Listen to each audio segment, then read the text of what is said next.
Nuevamente, correcto.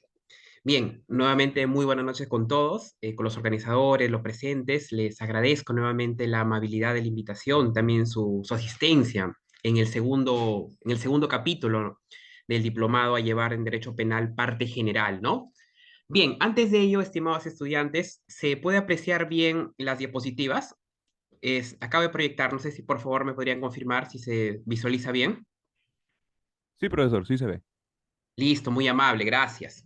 Correcto, correcto. Bien, el día de hoy vamos a tocar aspectos medulares, para ser muy honesto. Los de, como diría el profesor Zaffaroni, ¿no? Las columnas vertebrales de derecho penal. Bien, el tema es súper amplio, súper amplio. He tratado de hacer algunas diapositivas y alguna exposición lo más didáctica posible, es decir, tratar de coger la doctrina, la dogmática pesada del derecho penal parte general y aterrizarla a nuestra realidad. El objetivo de la siguiente sesión es que se comprenda a cabalidad los conceptos, las características, los tipos, las formas de enfocar, el viaje que nos ha llegado a la actualidad. Para ese sentido, cualquier duda de mi parte, encantado en cualquier momento. Y también cualquier contribución que quieran hacer, alguna opinión, ¿no? Porque, digamos, este es un tema muy rico, ¿no? Que, ojo, está interconectado a la primera sesión y también nos va a sentar las bases para los temas que vienen más adelante, sobre todo en el tema del punto intermedio del diplomado, que es teoría del delito, que creo yo que es el punto fuerte, ¿no? Que nos va a ayudar a estructurar mejor los conceptos. Bien, como pueden ver, el capítulo 2, ¿no? En su sílabus del diplomado, trata sobre las nociones, los fundamentos generales del derecho penal, cómo está estructurado, cómo está basado, cómo está esquematizado, y asimismo también los puntos clave que son los principios, ¿no? Sé que son múltiples los principios, sin embargo, vamos a centrarnos el día de hoy en la mayoría, ¿no? Los que están en el título preliminar, que son, digamos, los delineados ya para en campo de litigio, por ejemplo.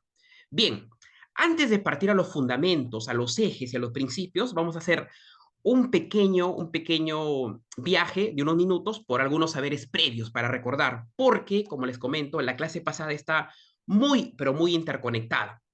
Bien, en la clase pasada habíamos hablado sobre los fines de la pena, ¿no? Los fines de la pena, tomando la pena como una herramienta de castigo, de imposición para las personas que se portan mal, ¿correcto? Para ello el Estado tenía el monopolio de la violencia, el ius puniendi, ¿no? El legitimado para castigar en el Estado. Entonces, habíamos estudiado, analizado, debatido, ¿no? Múltiples teorías alrededor de la historia. Y me voy a esto como recordando, ¿no?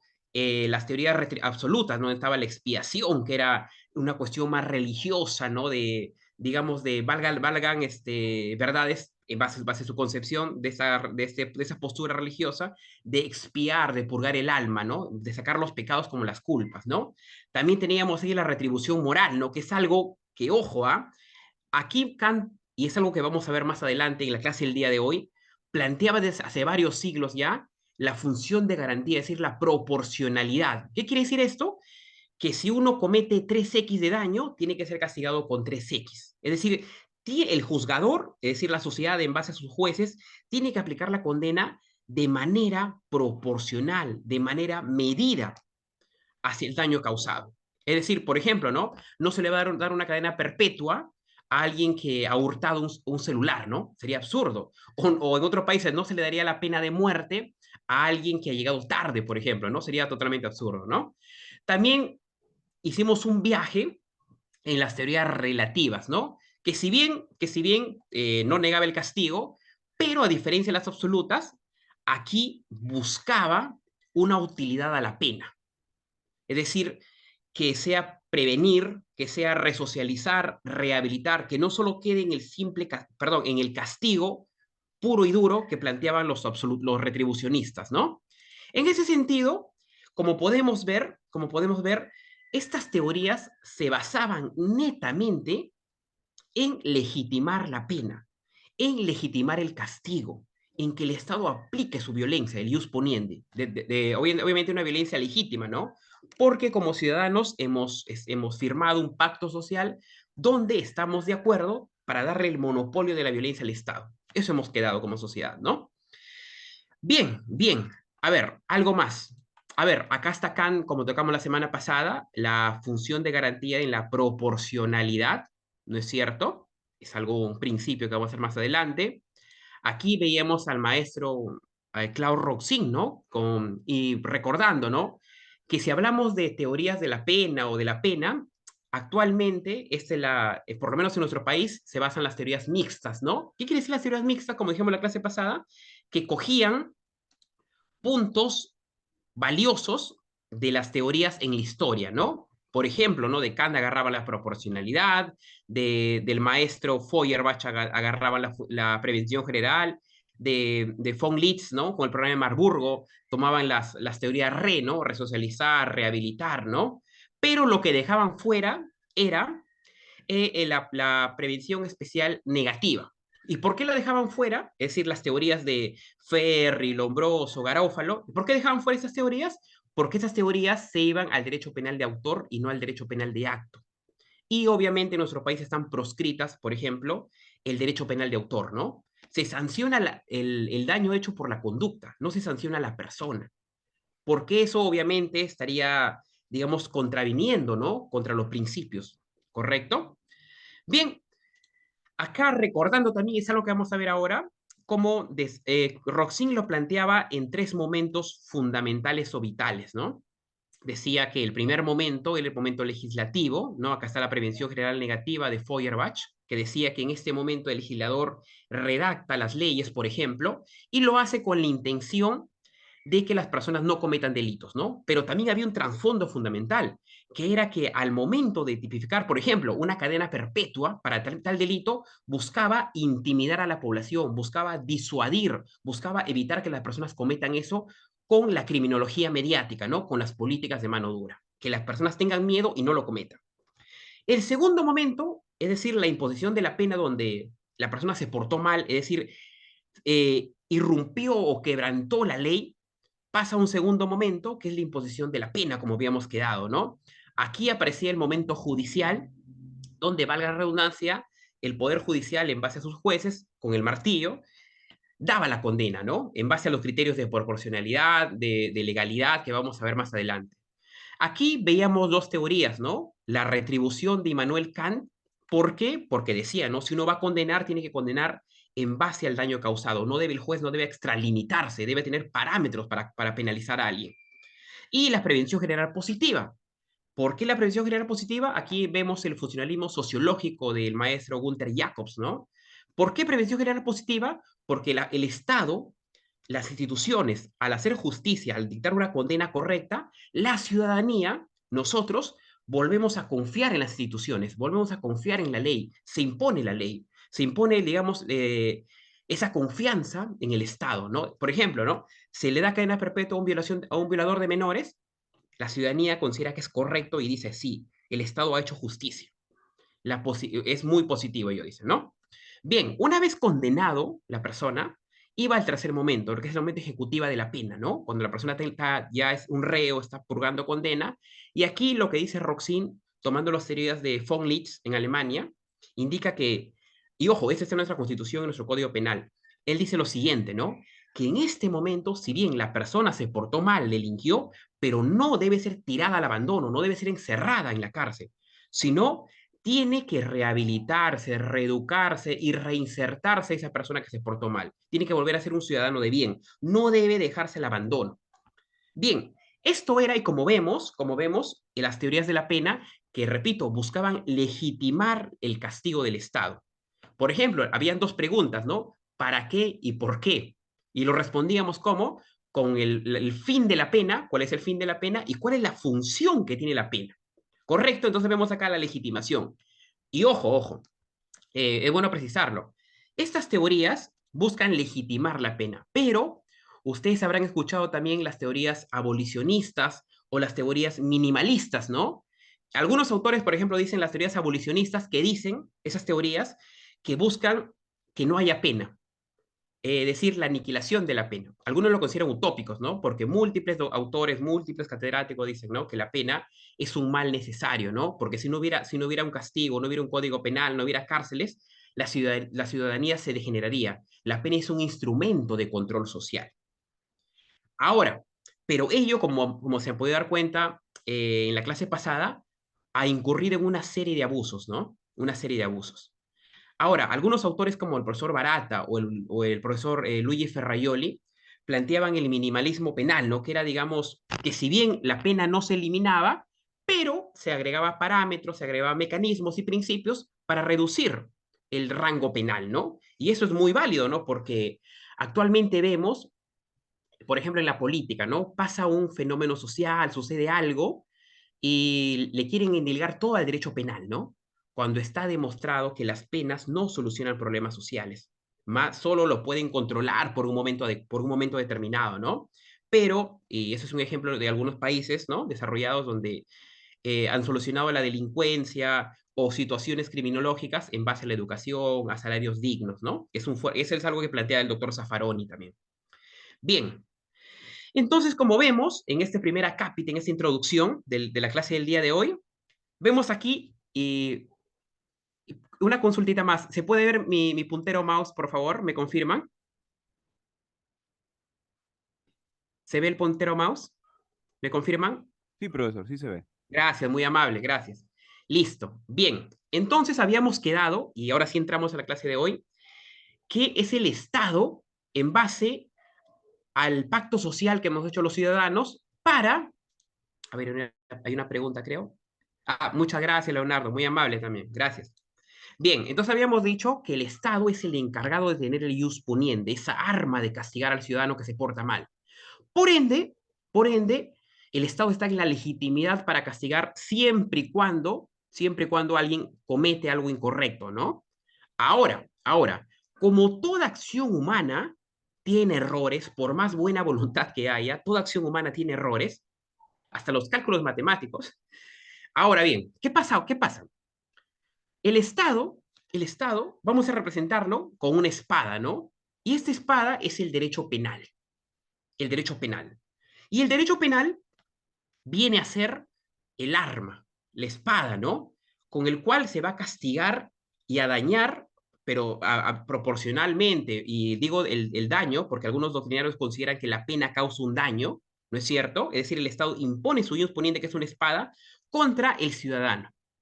Ese ciudadano, por ejemplo, se portó mal, ¿no? Y le va a castigar. Ahora bien, la pregunta viene aquí. ¿Ese castigo que hace el Estado será certero, será correcto?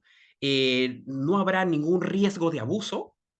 O a lo largo de la historia, inclusive en la actualidad, por eso existen las apelaciones, ¿no? Y por eso incluso se va muchas veces a casación, ¿no? Muchas veces, un tema procesal. Ahora, el señor Estado al castigar y nos ha demostrado las máximas de la experiencia, diciéndolo de alguna manera, el Estado comete muchas veces abusos. Con eso no quiero decir que el Estado no deba castigar. El Estado sí, muy bien, está legitimado para castigar, pero como repito, el Estado está conformado por acciones humanas, por funcionarios, y los funcionarios, como son seres falibles, pueden equivocarse. Ahora bien, ¿qué hacemos con esa persona que va a ser castigado con el Estado bajo el riesgo de que el Estado puede equivocarse? ¿Lo dejamos al libre albedrío del Estado? Es decir, nos lavamos las manos y decimos, ¿sabes qué? Se portó mal y el Estado que haga lo que quiera con él. ¿O preveemos para que ese castigo guarde ciertos parámetros? Por ejemplo, en las prisiones preventivas, ¿no? Algunos, por ejemplo, ¿no? Para causas, para crimen organizado, por ejemplo, para casos muy complejos, se da una mayor dimensión que para delitos comunes, ¿no? Por ejemplo, ¿no? De 9 meses, que es algo común, a 36 meses, que es algo complejo, por ejemplo.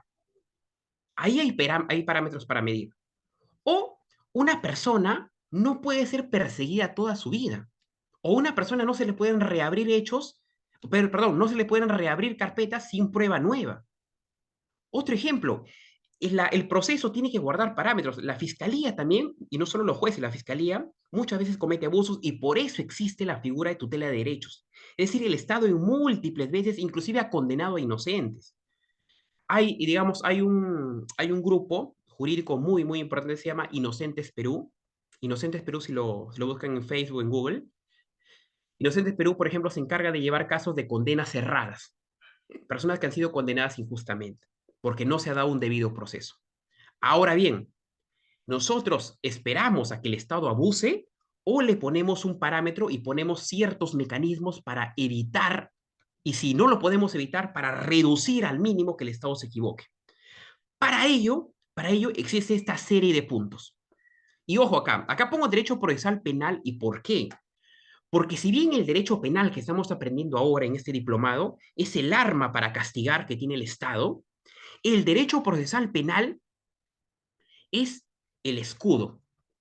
¿Qué quiere decir esto? El señor Estado castiga, pero para castigar tiene que cumplir con un debido proceso, tiene que cumplir con garantías procesales. Y ojo, y es la clase del día de hoy, tiene que cumplir con principios.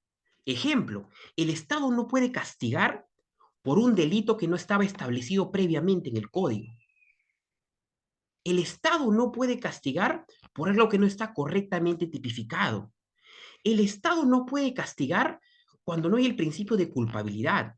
Es decir, el derecho procesal penal en base al debido proceso y a las garantías procesales existe para que el derecho penal, que es el arma del Estado, no abuse y no vulnere la dignidad del ser humano, no vulnera la dignidad del ser humano. Porque si no, en un Estado moderno de derecho como el nuestro y como en múltiples países, esto no tendría sentido el derecho penal. Entonces, eso es. Los principios existen como una garantía, como un medio de defensa para que el Estado con su ius puniente no abuse de las personas, no abuse de los procesados. Fundamentalmente ello. Bien, teniendo en cuenta esta idea, vamos a partir ahora a las bases del derecho penal, a las bases del derecho penal. Ujú. Primero vamos a unas nociones generales para ver cómo está estructurado nuestro modelo penal, ¿no? Nuestro modelo penal. Y ojo, tomando también que el modelo penal actual nuestro tiene una gran influencia, ¿no? De las teorías de Jacob, de Roxin sobre todo, ¿no? Del derecho penal desarrollado en Alemania. Bien, partimos por el derecho penal con nociones generales. Ujú. Ahora, aquí la doctrina, ¿no? Los grandes estudiosos en el derecho penal han hecho dos bifurcaciones importantísimas, ¿no? Importantísimas. A ver, un segundito para mover esto.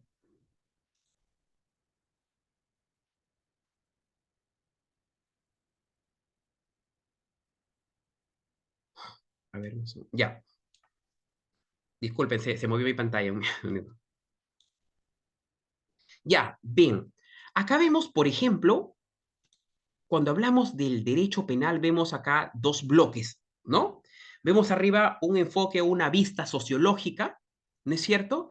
Y abajo el enfoque jurídico. Y ojo, y parto de este punto porque, y también hace unos minutos, porque si bien, como dice el maestro Silva Sánchez, ¿no? El derecho penal está en expansión. También diversos autores indican que el derecho penal no solamente es una cuestión abstracta que nace en la mente de un ser divino, ¿no? De un ser iluminado, ¿no? Sino que tiene múltiples atisbos, ¿no es cierto?, de las cuestiones sociales. Mucho, mucho que ver por eso. Es más, ¿no? Reviviendo la clase anterior, como han podido ver, la pena, al ser un elemento de las ciencias penales, han podido ver en la clase anterior, que tiene una gran raigambre, una gran influencia, está interconectada con cuestiones sociales, políticas, religiosas, culturales, etcétera, ¿no? Entonces, nuestro derecho penal, en base a la doctrina, en base a los estudiosos, lo definimos en dos bloques, ¿no? Dos bloques. A ver, esto vamos a empezar aquí. Bien, en la parte de arriba vemos en la primera bolita, ¿no? El enfoque sociológico, ¿no? Aquí, por ejemplo, autores como Bramón Arias Torres, ¿no? Indican de que el derecho tiene sentido social, valga la redundancia, dentro de la sociedad, dice él, ¿no? Y obviamente esto se da en base a las relaciones de sus miembros. Ujú. Ahora, ¿y por qué esto? ¿Por qué esto? Porque en un mundo ideal, en un mundo de armonía, todo debe ser paz, ¿no? Pero ¿qué sucede? ¿Qué sucede? Como seres, como somos seres falibles, nos podemos equivocar, somos seres con muchos defectos, con muchos impulsos muchas veces, eh, la sociedad puede entrar en una crisis, ¿no? por ejemplo, los delitos, ¿no? Algún crimen, etcétera. Y por ende, se necesita, ¿no? Se necesita sí o sí para este enfoque un tipo o una forma de control social por parte del Estado, obviamente con el pro y que tenga un beneficio colectivo, es decir, general, ¿no? General, puede partir, ¿no? Es así que, diríamos, el derecho aquí aparece como un medio social, ¿no? Y ojo, digo medio social porque tiene que ser drástico y sobre todo fuerte, energético aquí, ¿no? Energético. Ahora, ese es el, digamos, el punto, ¿no? Sociológico.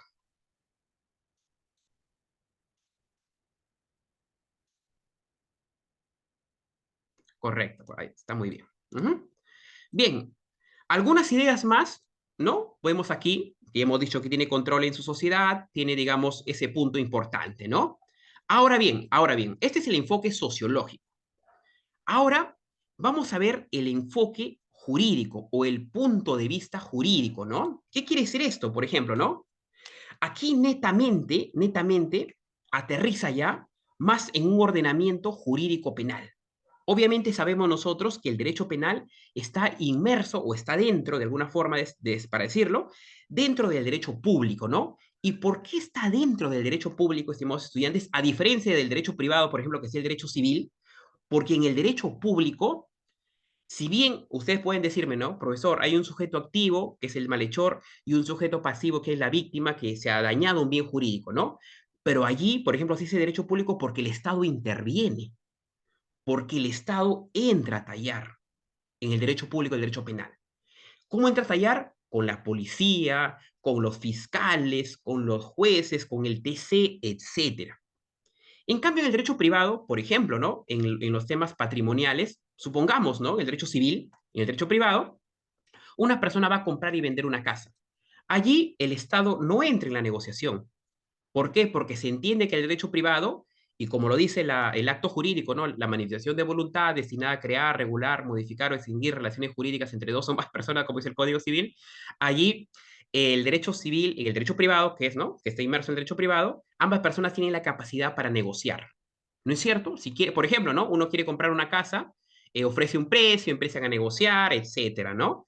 O en un alquiler, por ejemplo, ¿no? Una persona quiere arrendar algo, ¿no? Empiezan a negociar el precio, hacen un contrato, ¿no? Y hay igualdad de condiciones.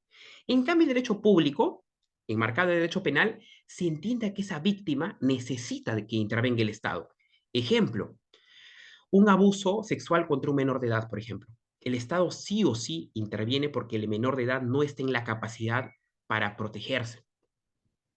O, por ejemplo, en un robo, ¿no? Supongamos que un robo, que le asaltan a un señor 5 delincuentes. Ese señor es que es un trabajador o un padre ejemplar, no está en la capacidad para ello, ¿no? O más adelante, que podemos ver el crimen organizado, ¿no? Una superestructura, que por ejemplo estamos viendo en la noticia qué es lo que pasa, ¿no? Una superestructura de crimen organizado, obviamente la ciudadanía necesita de la intervención del Estado. Por ende, este punto de vista jurídico dice que es una rama del derecho público, ¿no? Otro punto, por ejemplo, ¿no? Un profesor español, ¿no? Digamos, un gran referente, el profesor Luzón Peña, dice, ¿no? Sobre el punto de vista jurídico, dice.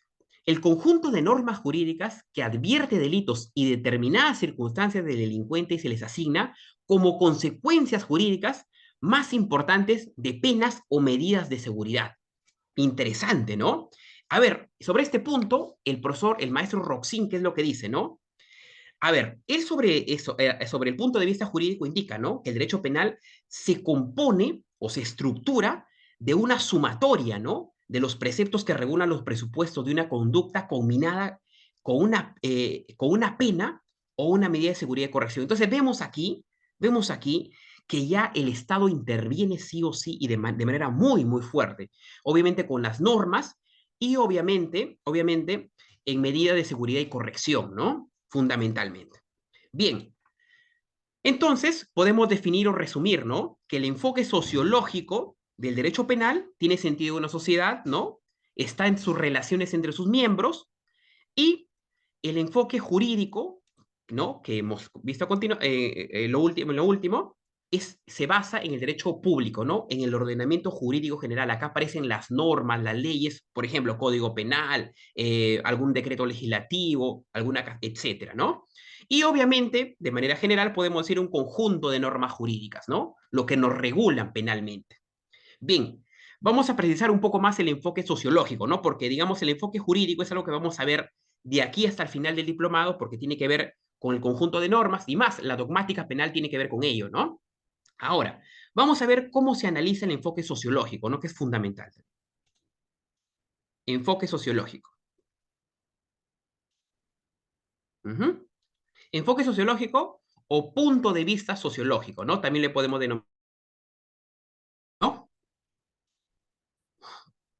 Bien, repitiendo algunos conceptos, ¿no? Cobra o tiene sentido dentro de una sociedad, lo que hemos dicho, relaciones entre sus miembros y aparece al romperse las situaciones pacíficas, ¿no?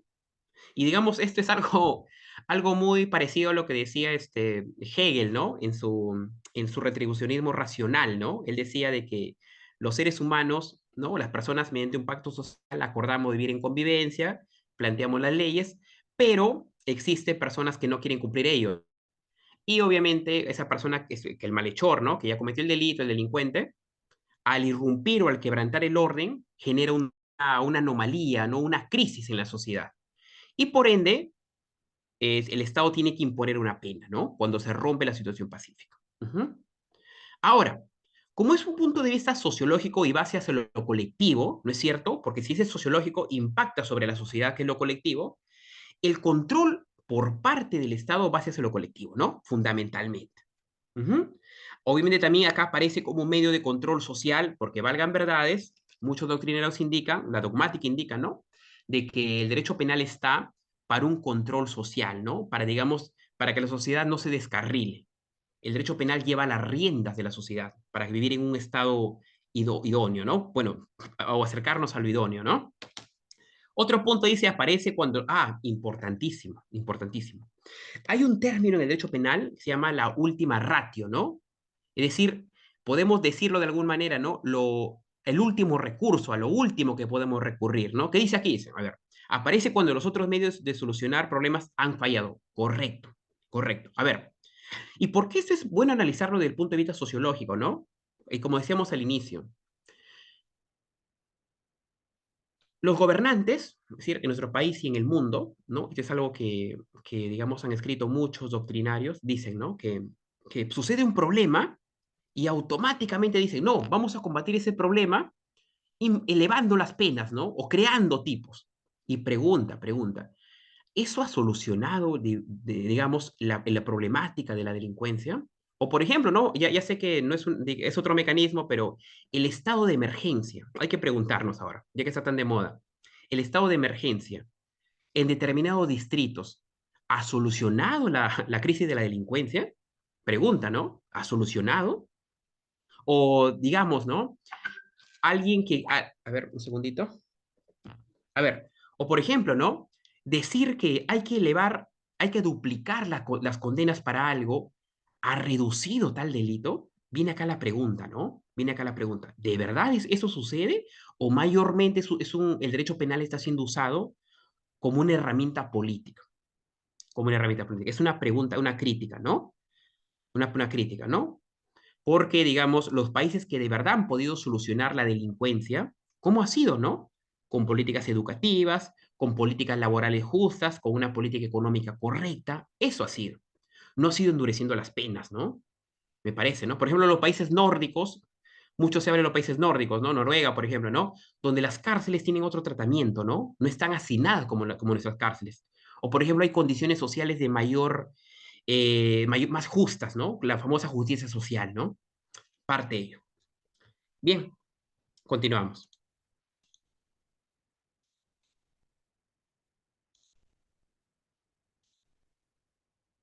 Ahora sí entramos al famoso enfoque jurídico, ¿no? Del derecho penal. Bien, bien.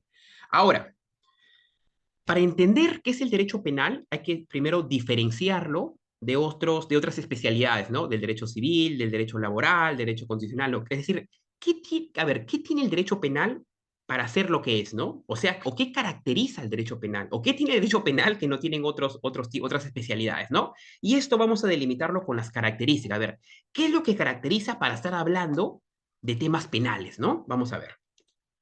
Características del derecho penal.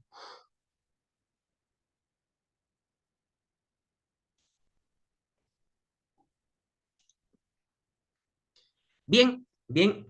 Acá vemos todo características, ¿no? Digamos, ojo, hay más, ¿no? Pero estas son, creo yo, o basando, o leyendo, digamos, la doctrina, las más representativas, ¿no? O por lo menos lo que en las universidades se dictan o esos alcances, ¿no? Es decir, ¿qué es lo que, a ver, qué es lo que caracteriza o qué es lo que reviste al derecho penal para ser lo que es, ¿no?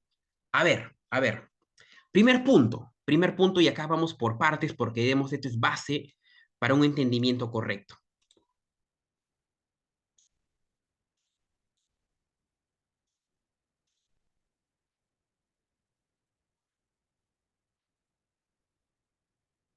Bien, se ve correctamente entonces, ¿no? Ahora, primer punto, a ver, la parte de arriba creo que es, es algo que ya hemos tocado, ¿no? Dice aquí, público, el derecho penal. El derecho penal es público, dice acá, y lo dice de manera, en una bolita muy resaltante, ¿no? ¿Y por qué podemos decir que el derecho es público? ¿Por qué? Porque solo, y repitiendo, ¿no? Solo es el Estado el que tiene la facultad para imponer las penas o medidas de seguridad, ¿no? Ojo, ¿y todo esto por qué? Porque se deja de lado la voluntad de los sujetos en aras de mantener el orden, ¿no? Probablemente alguien diga, ¿no? Por ejemplo, los anarquistas, ¿no? Que es una corriente, ¿no? Dicen, ¿no? Los anarquistas consideran que el Estado debe reducirse o, digamos, neutralizarse, ¿no? Desaparecer. Pero, digamos, el derecho penal contraviene esto, ¿por qué? Porque dice, ¿no? Que la voluntad individual tiene que quedar alejada para que el derecho penal emana, suba. ¿Y por qué? ¿En qué sentido? Para generar un orden social, ¿no? Nosotros hemos acordado como sociedad decir, ¿sabes qué? Miren, reconocemos que somos una sociedad crítica, reconocemos que somos seres falibles, reconocemos que hay peligros fuertes. Por ende, hacemos un pacto social y le damos la titularidad o el monopolio del castigo y la violencia al Estado.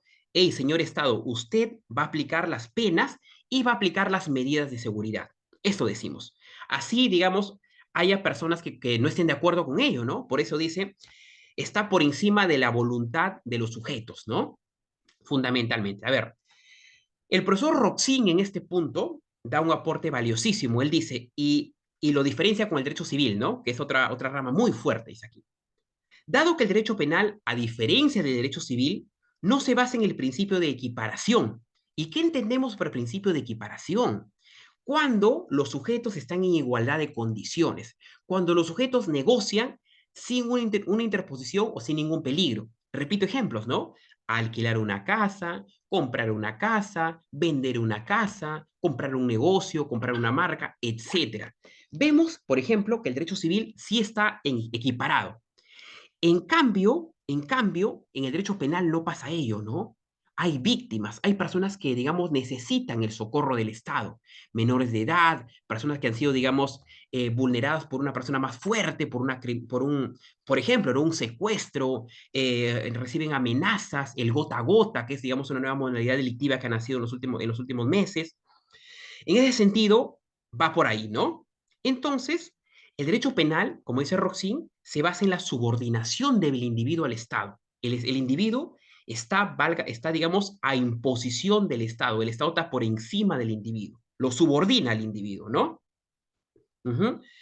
Ahí va ese punto, va ese punto. Y obviamente, como está subordinado y el Estado interviene con su ius poniente para hacer justicia de manera proporcional, se entiende que está dentro del derecho público, ¿no? Se entiende ello. Bien, esa es la característica que hace público al derecho penal, a diferencia del derecho civil, ¿no? A ver, continuamos.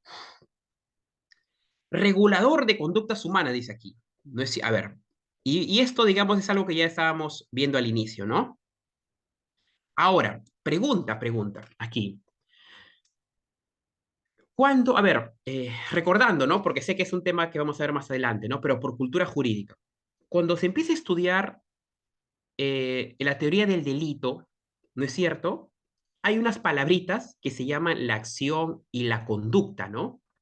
Es decir, para meter, digamos, preso a alguien, para condenar a alguien, tenemos que cumplir con el famoso esquema de la teoría del delito, ¿no? Y uno de los puntos o los eslabones iniciales es la famosa acción y sistematizadamente la conducta, ¿no? Es decir, el comportamiento humano. Y viene aquí el detalle, ¿no? Y viene aquí el detalle. Cuando nosotros decíamos, ¿no? Cuando nosotros decíamos al inicio sobre las teorías de la pena, y permítame por favor para poder aterrizar mejor el tema de regulador de conductas humanas, decíamos lo siguiente, ¿no? Roxin, que es nuestro modelo actual, ¿no? Nuestro modelo actual del de pena que hemos asumido en nuestro país, Roxin tomaba todas las teorías a excepción de la prevención especial negativa. ¿No es cierto? ¿Y por qué Roxin tomaba todas las teorías y dejaba de lado la prevención especial negativa? Porque esta prevención especial negativa va hacia el sujeto, hacia el autor, hacia, digamos, a una estigmatización de la persona, va hacia a la peligrosidad, ataca al sujeto y no ataca el acto. Es decir, la prevención especial negativa, como lo hemos visto en la clase pasada, se enmarca en dejar de lado la conducta y se va hacia la persona, lo cual es totalmente contrario a nuestro modelo penal, ¿no? Y en gran parte del mundo, en gran parte del mundo. Por ello aquí es muy coherente con el recorrido penal que estamos haciendo y con el recorrido penal normativo, ¿no es cierto? Que el derecho penal está caracterizado por regulador de conductas humanas. ¿Y por qué? Porque aquí el derecho penal no penaliza o no castiga la ideación. Es decir, nosotros, por ejemplo, podemos hacer un ejercicio mental de idearnos algo negativo. Podemos idearnos algo negativo, ¿no? Podemos, digamos, fantasear algo negativo. Ahora, por fantasear algo negativo, ¿el Estado nos va a poder perseguir? Totalmente no. Y si fuera ese caso, inclusive algunos penalistas en artículos escriben, ¿no? Dicen, si fuera ese caso, digamos, los guionistas de películas estuvieran presos, ¿no? Porque los guionistas de películas tienen, digamos, un gran talento, una gran imaginación y elaboran, ¿no? Elaboran actos o capítulos donde una persona comete un delito, ¿no? Por ello, ya sé que es algo irónico, por ello, el derecho penal, cuando dice regulador de conducta humana, lo que se sanciona es la actividad humana, lo que realiza, lo que exterioriza a la persona. Fundamentalmente ello. A ver, alguien estaba ingresando. Ya. Ujú. Por ende, al derecho, entonces, acá vamos determinando, al derecho penal solo le importa, solo le interesa, ¿no? Solo persigue la voluntad exteriorizada. ¿Qué es la voluntad exteriorizada? La conducta, ¿no? Lo que de manera física ha salido de la mente y en base a mecanismos del ser humano lo ha exteriorizado, lo ha hecho en base a conducta, ¿no? Y ojo, repito, ¿no? Para que quede bien claro, el derecho penal no persigue ideas ni pensamientos. Así que es algo polémico, ¿no? Cuando se quiere, digamos, perseguir ideas, ¿no? Es algo polémico. Entonces, vamos ahí, ¿no? Pero ojo, ojo, entendido bien este punto, ¿no? Bien este punto. A ver, continuando. Otra característica importantísima, a ver. Ujú. Cultural, no, a ver, cultural, normativo, valorativo y finalista, ¿no? Interesante acá. Vamos a ver, cultural, normativo, valorativo y finalista, ¿no? Obviamente, como... Ah, y ojo, ojo, ojo. Acá, digamos, hay el término creación humana, ¿no? Es más, ¿no? Hay algo digamos, interesante, ¿no? O irónico para narrar. Cuando siempre se hablaba del derecho penal, por ejemplo, yo me acuerdo, ¿no? En pregrado, en las universidades, inclusive hasta en la maestría, se decía, ¿no? Qué sucede si es que un día vienen los extraterrestres y nos empiezan a disparar con sus rayos láser, ¿no? Ahora, pregunta, ¿se podría explicar el derecho penal contra los extraterrestres? Eso, digamos, se ponía un ejemplo, ¿no? Para explicar esas características, ¿no? Ahora, la respuesta era no. Y algunos decían, no, pero profesor, pero ¿cómo que no? Si los extraterrestres están matando a seres humanos, están, digamos, lesionando el bien jurídico, que es la vida, ¿no? Están, digamos, destruyendo ciudades, están destruyendo casitas, ¿no? Etcétera, ¿no? Se decía. Pero, ojo, acá, la doctrina y la dogmática ha evolucionado tanto, ¿no? Que digamos, ha esquematizado nuestro derecho penal en base a la conducta humana. Por ello, es algo que también vamos a ver más adelante, ¿no? La famosa teoría volitiva de Roxin, que es algo que también nos rige, ¿no? Que vamos a ver en la imputación subjetiva, que es un tema fundamental también, dice, ¿no? Que para que haya delito, ¿no? Tiene que haber dos elementos, dice. Conocimiento y voluntad. ¿Qué quiere decir esto, no? Conocimiento, es decir, que la persona tenga en mente que lo que va a hacer es totalmente penado. Aparte de conocer lo que está totalmente penado, tiene que tener voluntad, es decir, tiene que nacer de la persona. Ejemplo, cuando una persona agarra un arma y dispara a su vecino, por ejemplo, tiene el conocimiento de que esa arma de fuego, va a quitarle la vida o va a dañar gravemente al ser humano.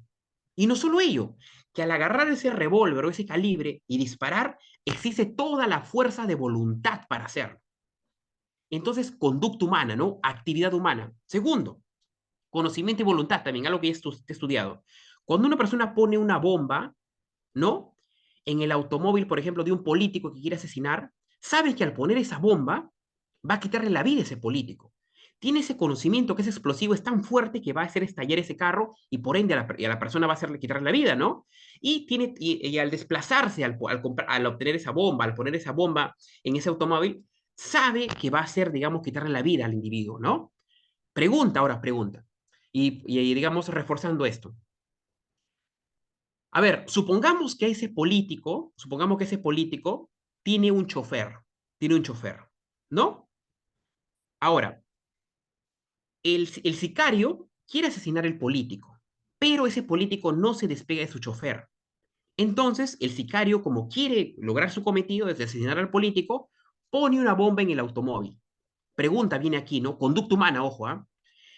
El sicario, su objetivo primario es asesinar al político, pero sabe que de manera colateral o de manera, digamos, no deseada, pero necesaria para el hecho, también va a morir porque está en ese automóvil donde se colocó la bomba, ese chofer o ese piloto. Entonces, ahí parte la conducta humana, ¿no? Donde la persona exterioriza esa voluntad, ya sea doble primer grado, doble en segundo grado. Bien, entonces cerramos esta idea, ¿no? De que el derecho penal no le interesa los pensamientos, ni obviamente ni las ideas, sino lo que le importa es la voluntad, pero la voluntad exteriorizada, ojo, ¿no? Esto no reprime la ideación. Es decir, me refiero a la ideación de un acto malvado, ¿no? ¿no? De un hecho negativo. Bien, a ver, otra característica a estudiar o analizar. Sistema continuo de ilicitudes. Y acá esto es algo, muy rico, muy valioso, ¿no? A ver, y acá también deseo nuevamente citar al profesor Jesús María Silva Sánchez, ¿no? En su obra se llama Derecho Penal Contemporáneo, es un gran referente, un catedrático de la Universidad Pompeu Fabra. El profesor Silva Sánchez dice, ¿no? Que el derecho penal está en expansión, está, digamos, avanzando a gran paso, ¿no? Expandiéndose, ¿no? Otros autores indican, ¿no? Que el derecho penal, digamos, avanza de manera gigantada y la regulación, es decir, las normas, avanzan de manera micro, ¿no? De manera pequeña. O, por ejemplo, podemos decir, ¿no? Los delitos o los fenómenos delictivos avanzan en razón proporcional, es decir, digamos, en manera grande, y la regulación o el análisis del delito avanza en una proporción aritmética, ¿no? Es decir, vemos como muchas veces los delitos sobrepasan a los estados y a la regulación penal, ¿no? Por eso se llama sistema discontinuo de licitudes, ¿no? ¿Y por qué esto? Porque obviamente el derecho penal no puede prever, ¿no? Todas las conductas humanas. Estas conductas humanas van apareciendo, ¿no? En cada momento, en cada año, en cada temporada, ¿no? Ejemplo de ello. Nuestro Código Penal de 1991 no regulaba, o perdón, no había una normativa, no estaba tipificado el delito de lavado de activos. Ojo, ¿ah? No había. Recién, 2015-2016, con un decreto legislativo, se empezó a regular ello, perdón, a tipificar ello. Otro punto importante, los temas, digamos, de delitos cibernéticos, por ejemplo, ¿no? Malware, troyano, etcétera. Esos delitos obviamente no estaban en un determinado momento, sino aparecieron, y es más, En la pandemia pasó mucho de ello, ¿no? Los delitos, digamos, digamos, crecieron de manera medular, ¿no? Entonces, ¿qué nos dice ello? Que muchas veces los fenómenos delictivos hechos por conductas humanas aparecen y una vez que aparece el fenómeno, recién el derecho entra a tallar, ¿no? Primero lo estudia, ¿no? Y después recién digamos, los tipifica y los persigue, ¿no? Entonces va eso, ¿no? Por eso se llama sistema discontinuo de ilicitudes, ¿no? Porque el derecho penal no puede prever todo, ¿no? Ahora, ¿qué nos deparará el futuro, no? ¿Qué nuevos delitos, no? Por ejemplo, algunos dicen con el tema de la inteligencia artificial no se pueden dar algunos delitos, ¿no? Entonces, vamos por ahí también, ¿no? A ver, otro punto importante. Personalísimo. Y acá, digamos, ese es un criterio vital, ¿no? Vital. Ujú.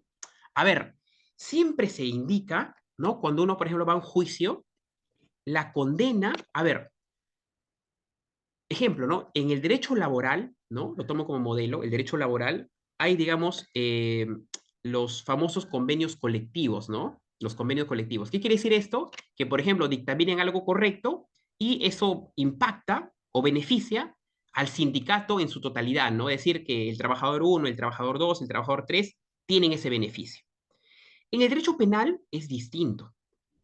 ¿Por qué? ¿Por qué? A ver, supongamos que digamos, una organización criminal, ¿no? Ojo, a ver, ¿y qué caracteriza, por parte especial, vamos a ver, ¿y qué caracteriza la organización criminal? La jerarquía, la trascendencia en el tiempo. Asimismo, también la organización criminal, a diferencia de la banda, la organización criminal se puede internacionalizar. O sea, es decir, eso, pero vamos a ver en la jerarquía. Como existe una jerarquía, existen las cabezas, ¿no? Los líderes, ¿no? De ahí probablemente, ¿no? Por ejemplo, como el narcotráfico, existe, digamos, el capo de la mafia, y de ahí vienen sus socios, vienen de ahí los sicarios, de ahí vienen, digamos, los distribuidores, ¿no? Hay esa jerarquía. Ejemplo, ¿no? ¿Qué era lo que pasaba cuando Latinoamérica era, digamos, convulsionada por los cárteles de la droga, ¿no? Este, al capo de la droga, por ejemplo, ¿no? A Escobar, a Marcos Leder, ¿no? Digamos, a narcotraficantes, por ejemplo, como el Chapo Guzmán en México, ¿no? Tuvieron un tratamiento penal distinto a lo de sus cómplices, ¿no? A lo de sus socios, a lo de sus sicarios, ¿no? Por ejemplo, ¿no? El Chapo Guzmán y su hijo han sido extraditados a Estados Unidos, ¿no? Un tratamiento distinto, ¿no? Cosa que no ha pasado con los demás socios de Joaquín Guzmán Loera, ¿no? O, por ejemplo, en Colombia, ¿qué pasó? Extraditaron a Carlos Leder, ¿no? Lo llevaron a Estados Unidos, pero a los demás cómplices de él que habían sido capturados solo purgaron condena en las cárceles de Colombia, ¿no? ¿Y esto por qué? Porque, repito, el derecho penal es personalísimo, responde de manera individual y ojo, ¿y por qué responde de manera individual? Por este tema, ¿no? Por el tema de la conducta. Cada conducta en el derecho penal es analizado acorde a lo que hizo la persona. Obviamente se estudia, ¿no? Por ejemplo, se estudia la banda, la organización criminal, ¿no?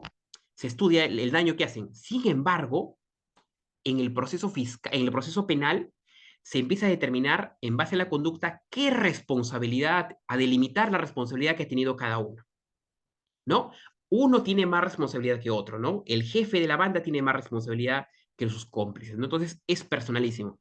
Obviamente esto indica que eso también es, ojo, y acá está también muy presente el famoso principio de proporcionalidad, ¿no?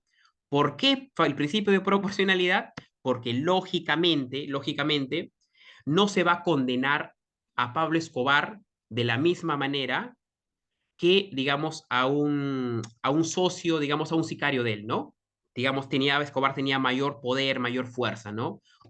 Digamos, en el tráfico, por ejemplo, en el tráfico de oro, ¿no? No se va a condenar de la misma manera digamos, al minero ilegal que a la persona que compró en el mercado, ¿no? En el mercado negro, ¿no? Entonces varía mucho. Ahí la jerarquía de penas, ¿no?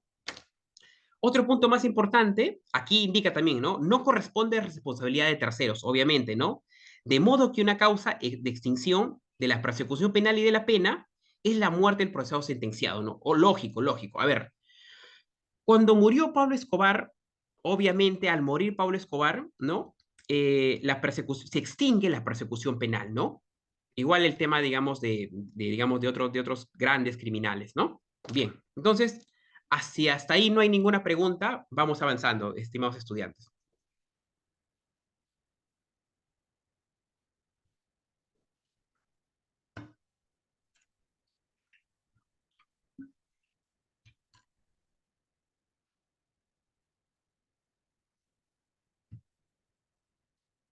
Bien, continuamos entonces, continuamos. Ujú. Ahora, importantísimo esto en el derecho penal. Ujú. El famoso ius poniende o el castigo, ¿no? El castigo, es decir, y acá vamos a aterrizar cuáles son las formas, ¿no es cierto? Porque, a ver, se habla de derecho penal, y en el derecho penal el Estado lo impone, ¿no? Pero ojo, esto no es unilateral, no tiene formas de imponerlos, tiene formas, tiene características. Entonces vamos a ver, a estudiar en este capítulo las formas de ejercer el derecho penal por parte, obviamente, del Estado, ¿no? Vamos a aterrizar acá. Ujú. A ver, un segundito, por favor. Bien, bien, aterrizamos entonces. Acá vemos, por ejemplo, criminalización primaria y criminalización secundaria. Ujú. Ah, pero antes de ello, y una disculpa. Primero, antes de tomar estos términos de criminalización, vamos antes de ello a ver, para entender mejor, ¿no? La criminalización primaria y secundaria, ¿no? Porque ese término puede, digamos, generar alguna duda. Vamos a ver primero, para entender esos conceptos, la estructura tridimensional del derecho penal. Mm, estructura tridimensional. Suena como que algo matemático, ¿no? Algo matemático. Bien, a ver, voy a... Ujú. Bien. A ver, acá hay unas palabritas clave, ¿no? Dice aquí política criminal, dogmática penal y criminología, ¿no? Probablemente, en algún momento lo hayamos escuchado, ¿no? Ya sea en las noticias, ¿no? Por ahí dicen, ¿no? Por ejemplo, ¿no? El crimen está avanzando mucho, ¿no? O por ejemplo, ¿no? Invitan a un criminólogo, ¿no? Para analizar el fenómeno, ¿no? El fenómeno social, ¿no? De ese punto. También por ahí, ya sé que no tiene nada que ver con la lámina, pero se habla, ¿no? Los peritos de criminalística, que tal vez puede generar confusión con estos términos, ¿no? Entonces, considero que es fundamental ver la teoría tridimensional del derecho penal, ¿no? Del derecho penal. Ujú. Ahora, ahora, ahora, esta teoría tridimensional, acá hay múltiples opiniones, ¿no? Ujú. A ver, un segundito, por favor. Un segundito. Están tocando la puerta. Un segundito.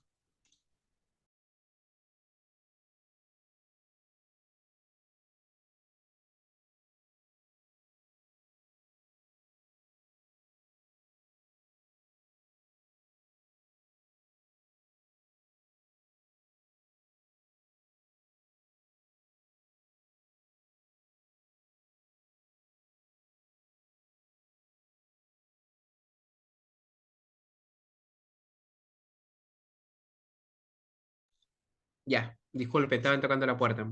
Y a ver, listo, a ver, vamos partiendo acá.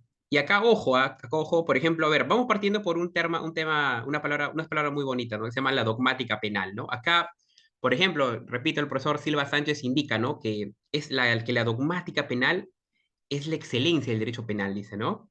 Ujú.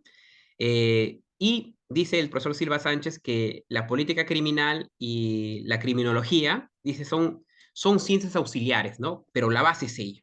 Esa es una opinión, ¿no? Y digamos, tiene sentido. ¿Por qué no? ¿Por qué? ¿Por qué? Porque la dogmática penal estudia, obviamente, ¿no? En concreto, dice, ¿no? Acá dice, en concreto, o de manera seria, de manera, digamos, científica, las normas penales, la dogmática penal. Entonces, cuando les digan, ¿qué es la dogmática penal? Punto clave, ¿no? Se ocupa del estudio del derecho positivo, ¿no? Porque obviamente el derecho positivo es el derecho normado. ¿Y cuál es la finalidad de la dogmática penal? Reproducir, aplicar y sistematizar la normatividad jurídica, ¿no? Asimismo también, a ver, ¿y por qué se llaman a los dogmáticos ¿no? en las ciencias penales, ¿no? Porque buscan, ¿no? Entender o descifrarla a la ley. Ujú. Fundamentalmente estudian las normas penales, ¿no? Pero con un carácter de entender y descifrarlas, ¿no? Fundamentalmente ello, la dogmática penal. Ahora, si la dogmática penal, a ver, estos términos tal vez suenen abstractos, ¿no? Dicen estudia la norma, estudia, busca reproducir, aplicarla, sistematizarla, dicen, ¿no? Puede sonar términos abstractos, ¿no?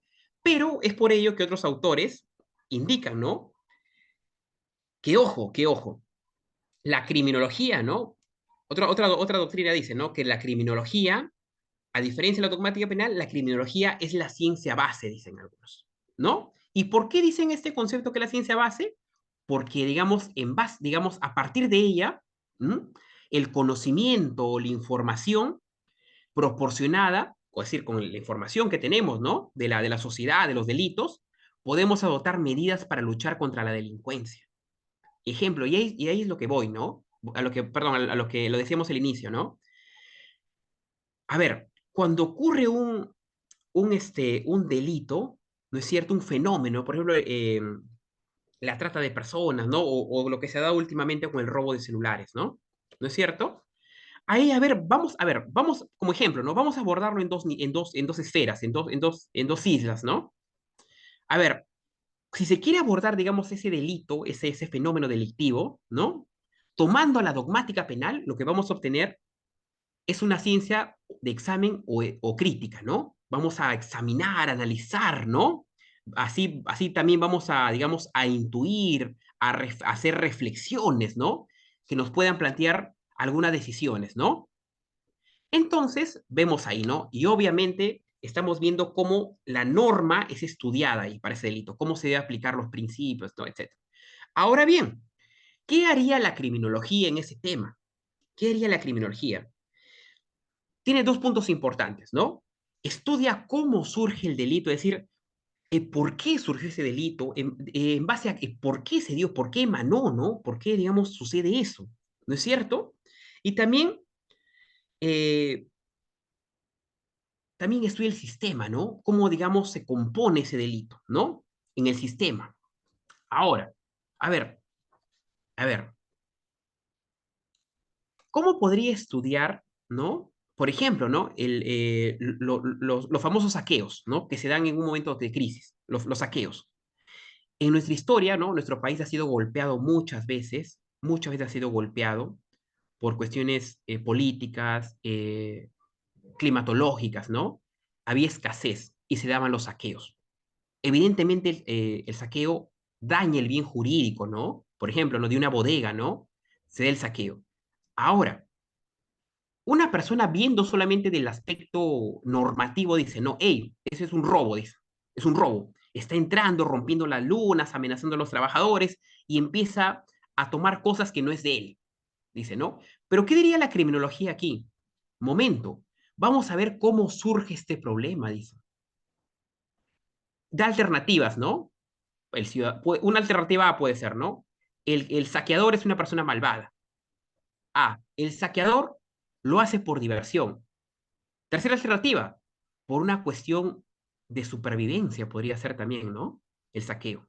¿No es cierto? Supongamos que una ciudad ha quedado totalmente inundada por el agua, ¿no?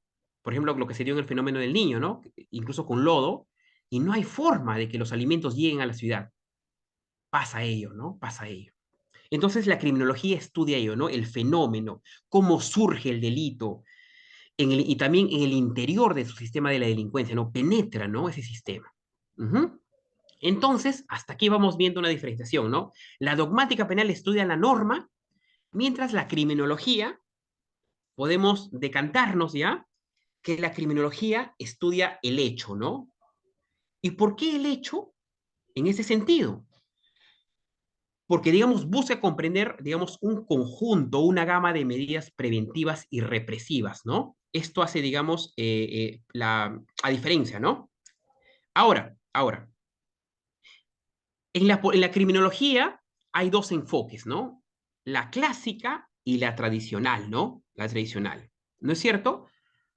A ver, digamos, estos puntos había el debate porque uno de ellos decía que era la causa del delito y otros eran producto de la conducta individual, ¿no? Pero fundamentalmente, se basa en el hecho. Otro punto importante sobre la criminología en las ciencias penales indica, ¿no? Que digamos, busca identificar la esfera del autor, ¿no es cierto? Así también acá se estudia las características personales, su entorno, sus condiciones de la sociedad, ¿no es cierto? Entonces, lo mete todo, digamos, en una olla para analizarlo, ¿no? La esfera del autor, las características personales, su entorno, sus condiciones sociales, ¿no? Parte mucho, ¿no? Parte mucho. Este es algo, por ejemplo, que el profesor Raúl Eugenio Zaffaroni estudia mucho, ¿no? Y muchos doctrinarios, ¿no? De escuelas alemanas dicen lo siguiente, ¿no? De que el derecho penal tiene que ir más allá, ¿no? Más allá de la norma, tiene que analizar, ¿no? Cómo, por qué surge, ¿no? Entonces vamos a ver que analice el hecho. Bien, la política criminal. A ver, si la dogmática estudia la norma, la criminología el hecho, ¿qué estudiará la política criminal, no? Política criminal. A ver, ese término política ya, ¿no? Política. A ver, entonces vamos viendo aquí, ¿no? ¿Qué ideas podemos tener? Dice, conjunto de criterios empleados por el derecho penal en el tratamiento de la criminalidad. Ujú. Entonces dice que hay herramientas empleadas por las ciencias penales para el tratamiento de la... Es decir, el Estado reconoce que se están dando crímenes, delitos, y el Estado, en base a sus políticas, ¿no es cierto? Su política criminal, para ser más exacto, busca el tratamiento, obviamente busca paliarlo o neutralizarlo, ¿no? Entonces, para ello, el Estado utiliza herramientas represivas, obviamente como el castigo penal, y también medidas preventivas. Ujú, interesante, ¿no? Obviamente esto para combatir el delito, combatir el crimen, ¿no? Aquí obviamente es importantísimo, estas medidas, estas políticas criminales se van a dar, como dice Ortega y Gasset, ¿no? El hombre y sus circunstancias, de acuerdo al tipo de Estado, ¿no? Que nos encontremos, ¿no? Ujú. Ya hay, ojo, porque, a ver, una política criminal, y este es un debate, ¿no? Por ejemplo, el tema de El Salvador, en el caso de Nayib Bukele, ¿no? Muchos, digamos, eh, personas, digamos, muchos, digamos, las opiniones están partidas ahí, ¿no? Valgan verdad. Si uno, por ejemplo, entra a Twitter o, digamos, entra a foros académicos también y ve que las opiniones en el tema de Nayib Bukele en El Salvador están partidas, ¿no? Algunos indican, ¿no? De que son políticas autoritarias y otras personas indican que no, que es correcto lo que se está haciendo. Y digamos, por ejemplo, ¿no? Hay un video en YouTube. Ustedes saben, por ejemplo, en El Salvador estaba, digamos, El Salvador estaba prácticamente tomado ya por la delincuencia, los famosos maras salvatruchas, ¿no? Digamos, a ver, se le llamaba, digamos, las pandillas, ¿no? Pero prácticamente ese término pandilla nosotros lo entendemos de otra forma en nuestro país, ¿no? Pero prácticamente las maras salvatruchas en El Salvador era un crimen organizado, pero súper avesado, súper avesado. Es más, en un momento en la historia en El Salvador, para, digamos, el Estado de El Salvador, décadas atrás, hubo un momento que empezó a negociar con los maras salvatruchas, negociaba, ¿no? Algunos llamaban impunidad. Es más, ¿no? Esto lo pueden, por ejemplo, revisar en algunos informes de política criminal del mundo, donde el Estado de El Salvador, en un momento de la historia, les dio un sueldo a los cabecillas. No sé si, cómo lo tomen ellos, ¿no? Es decir, el Estado de El Salvador mensualmente les daba un dinero para que los cabecillas ya no delincan ya.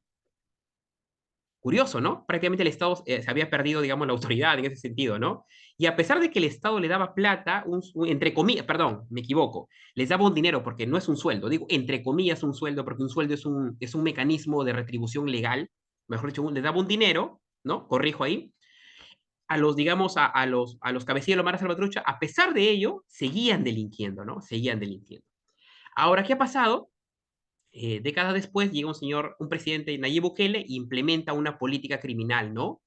Que es hasta ahora, ojo, es un debate, ¿no? Algunos de acuerdo, algunos en contra, porque dicen, a ver, las personas, los detractores de Bukele dicen que se vulneran principios básicos, ¿no? Que, digamos, se vulnera muchas veces, ¿no? El debido proceso. Algunos dicen que no, que, digamos, el Estado está imponiendo su ius puniendi y el Estado lo hace por una necesidad social.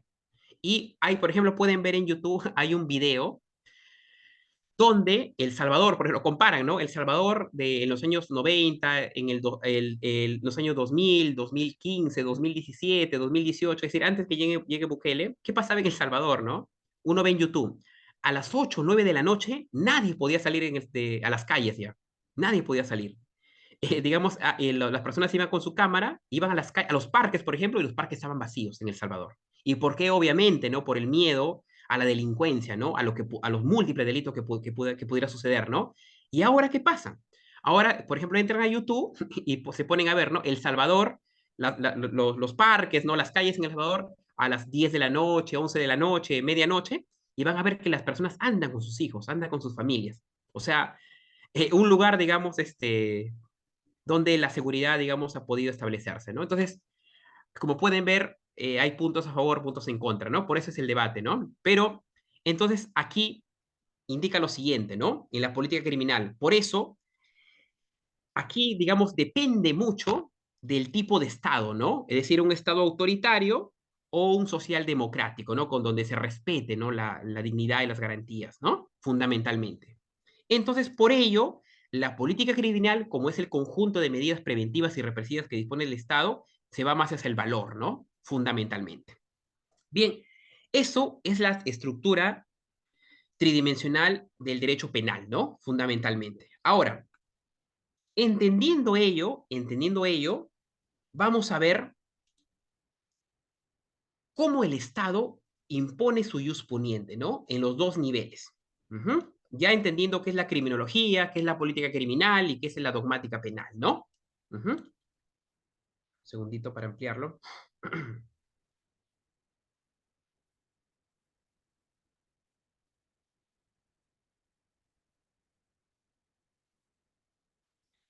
Bien, a ver.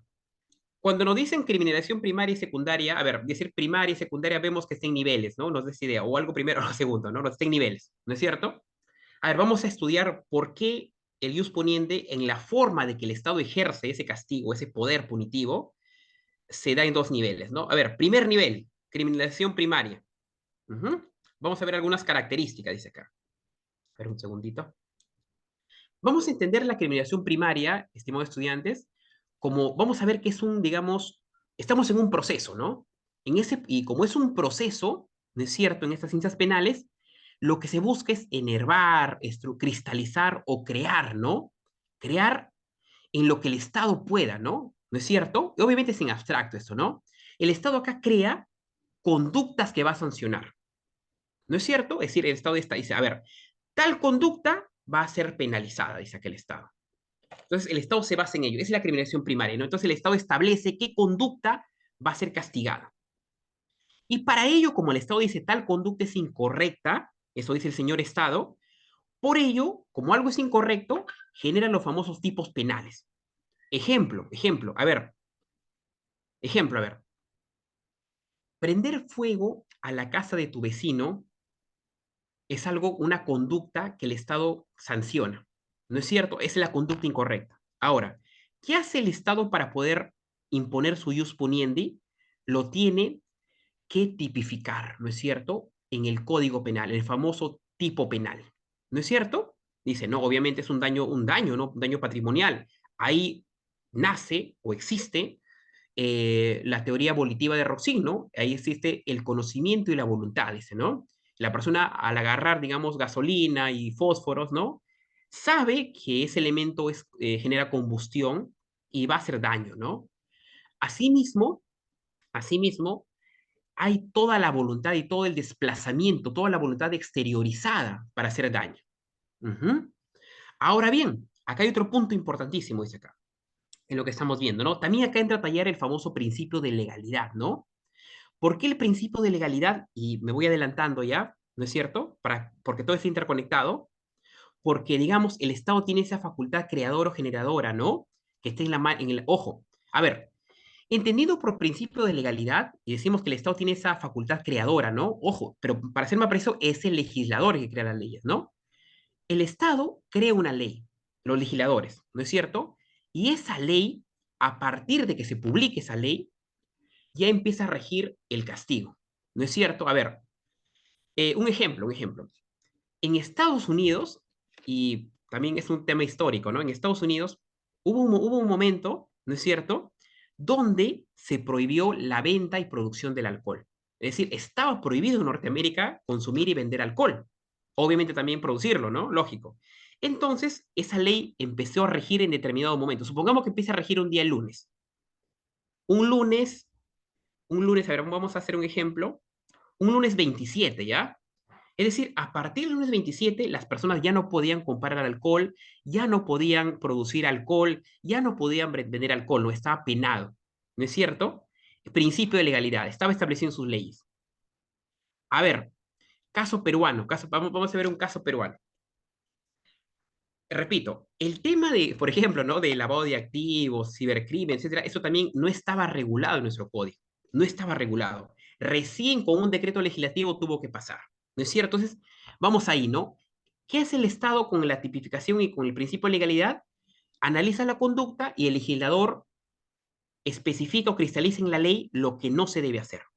Eso, es decir, el Estado arma todo un aparataje para decir esta conducta no se debe hacer. Una vez teniendo ello, vamos a ver, una vez teniendo ello, obviamente acá hace leyes penales, su aplicación es, porque dice su aplicación es general, porque obviamente nos impacta a todos los ciudadanos, ¿no? Por el principio de soberanía, el Estado impone esa ley en su territorio, ¿no? También otro punto importante, resumiendo, se refiere a conductas y actos, ¿no? Genera tipos penales. A ver, entonces, esto es la criminalización primaria, donde las conductas, el legislador, esas conductas que considera incorrectas, las tipifica y son ya delitos. A ver, punto importante aquí. Punto importante. A ver, criminalización secundaria. Una vez establecido en la criminalización primaria los delitos ya enmarcados y cristalizados en las leyes, ¿cómo se da la criminalización secundaria, no? Aquí entra a tallar el poder punitivo concreto del Estado ya, puro y duro, ¿no es cierto? La acción punitiva ejercida sobre... importantísimo. Acá, a ver, diferenciación. Acá yo puse, su aplicación es general. ¿Y por qué? ¿Por qué su aplicación es general? Porque cuando se da una ley, esa ley nos salpica a todos, nos impacta a todos. Dice, a ver, por ejemplo, dice lo siguiente. No podrás robar el celular de tu amigo, por ejemplo, dice ahí. No podrás robar el celular de la persona que está en la esquina, ¿no? Ese, no, impacta para todos. Dice, eso es lo que no se debe hacer. Ahora, esa ley está flotando ya, está establecido ya en nuestra jurisdicción. Pero a ver, somos 34 millones de peruanos. Esa ley empieza a regir. Pero obviamente los peruanos saben que no se debe hacer eso, nuestros compatriotas, ¿no? No saben que se debe hacer eso. Sin embargo, por ahí, digamos, hay algunos malhechores que lo van a hacer. Y al hacerlo, rompen con esta criminalización primaria. Desobedecen la conducta prohibida, desobedecen el código penal, desobedecen el decreto. Entonces, esas personas, pero de manera individual, ya no de manera general, van a ser, digamos, procesadas, ¿no? Y posteriormente condenadas si es que se logra romper, digamos, la duda razonable, ¿no? O la presunción de inocencia. Bien, aquí, ¿qué actores o qué, digamos, qué actores procesales entran a tallar? Policías, obviamente, ¿no? Los policías, los fiscales y los jueces, ¿no? Digamos, son los actores principales del proceso penal, ¿no? Básicamente, ¿no? Por ejemplo, en un tema de flagrancia, el policía, dentro de las horas correspondientes, el policía acciona, ¿no? Su poder. A ver, el fiscal se encarga de perseguir el delito, ¿no? Desde la etapa preparatoria, ¿no es cierto? El fiscal tiene todo, digamos, un andamiaje para poder perseguir. Y asimismo, también el fiscal tiene mecanismos para poder, digamos, generar un proceso inmediato, una colaboración eficaz, ¿no es cierto? O diversos medios que están establecidos en el Código Procesal Penal, ¿no es cierto? Y obviamente el juez máximo representante, ¿no? De la condena va con su martillo y dice, tal condena es por ese delito, ¿no? Por no haber cumplido con las conductas prohibidas, ¿no? Obviamente, ¿no es cierto? Esto de acá es el poder punitivo del Estado, puro y duro, ¿no? Correcto.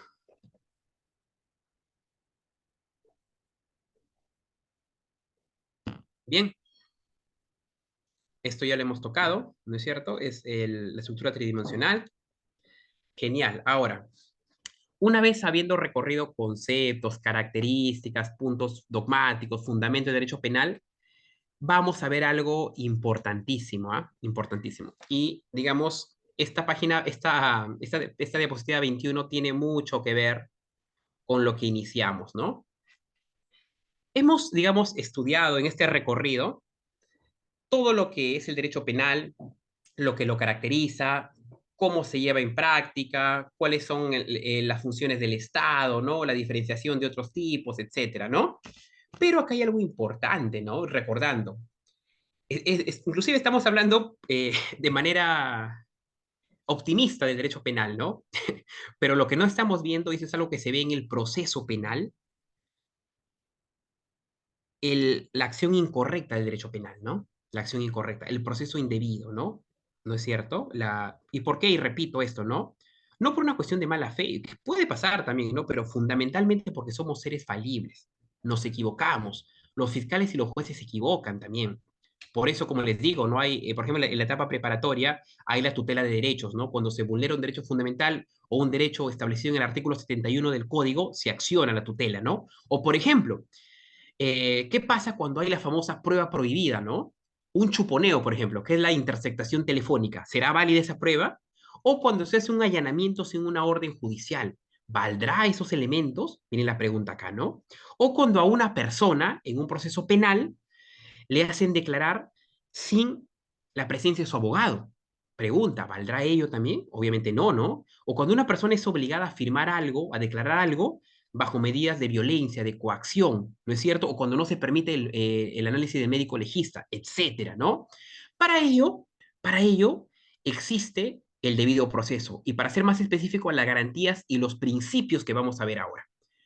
¿Qué es lo que garantiza que el derecho penal no atropelle al investigado, no abuse, no vulnere la dignidad del investigado? Vamos ahora a ese terreno.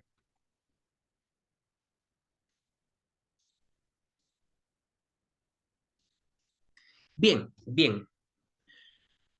A ver, cuando hemos hablado de que garantice, vamos a ver el famoso garantismo, ¿no? Que digamos son las condiciones que prevén, que revisten para que no suceda, digamos, un abuso, un atropello. Uno dice, ¿no? ¿Qué garantías tengo, ¿no? Las garantías procesales, por ejemplo, ¿no? Acá hay una opinión del maestro, ¿no? De Luigi Ferraioli, ¿no? Digamos, un gran referente procesalista, ¿no?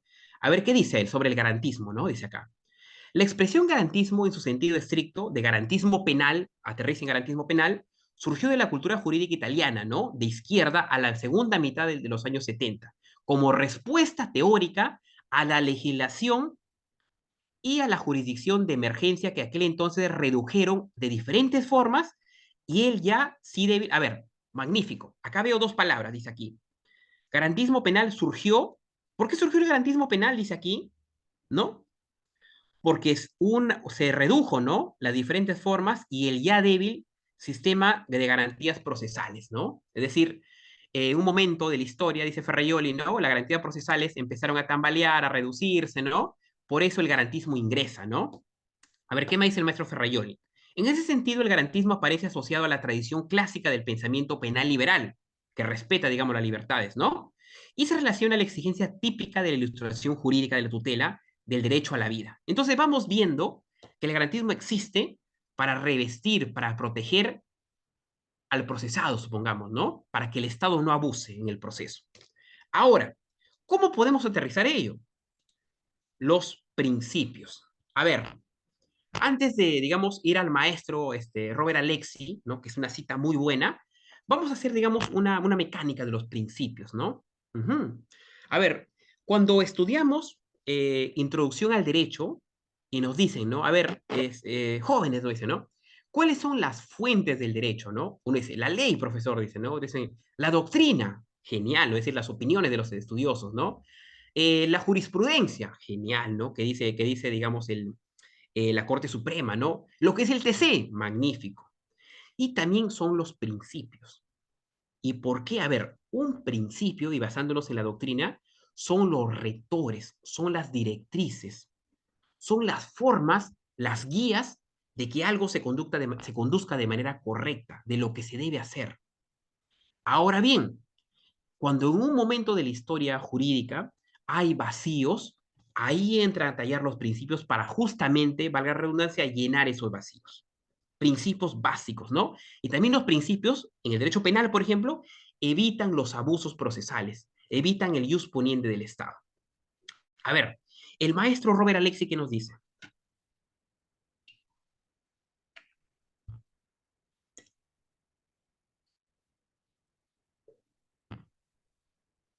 A ver, aquí digamos lo he puesto porque no es lo mismo una regla que un principio, ¿no?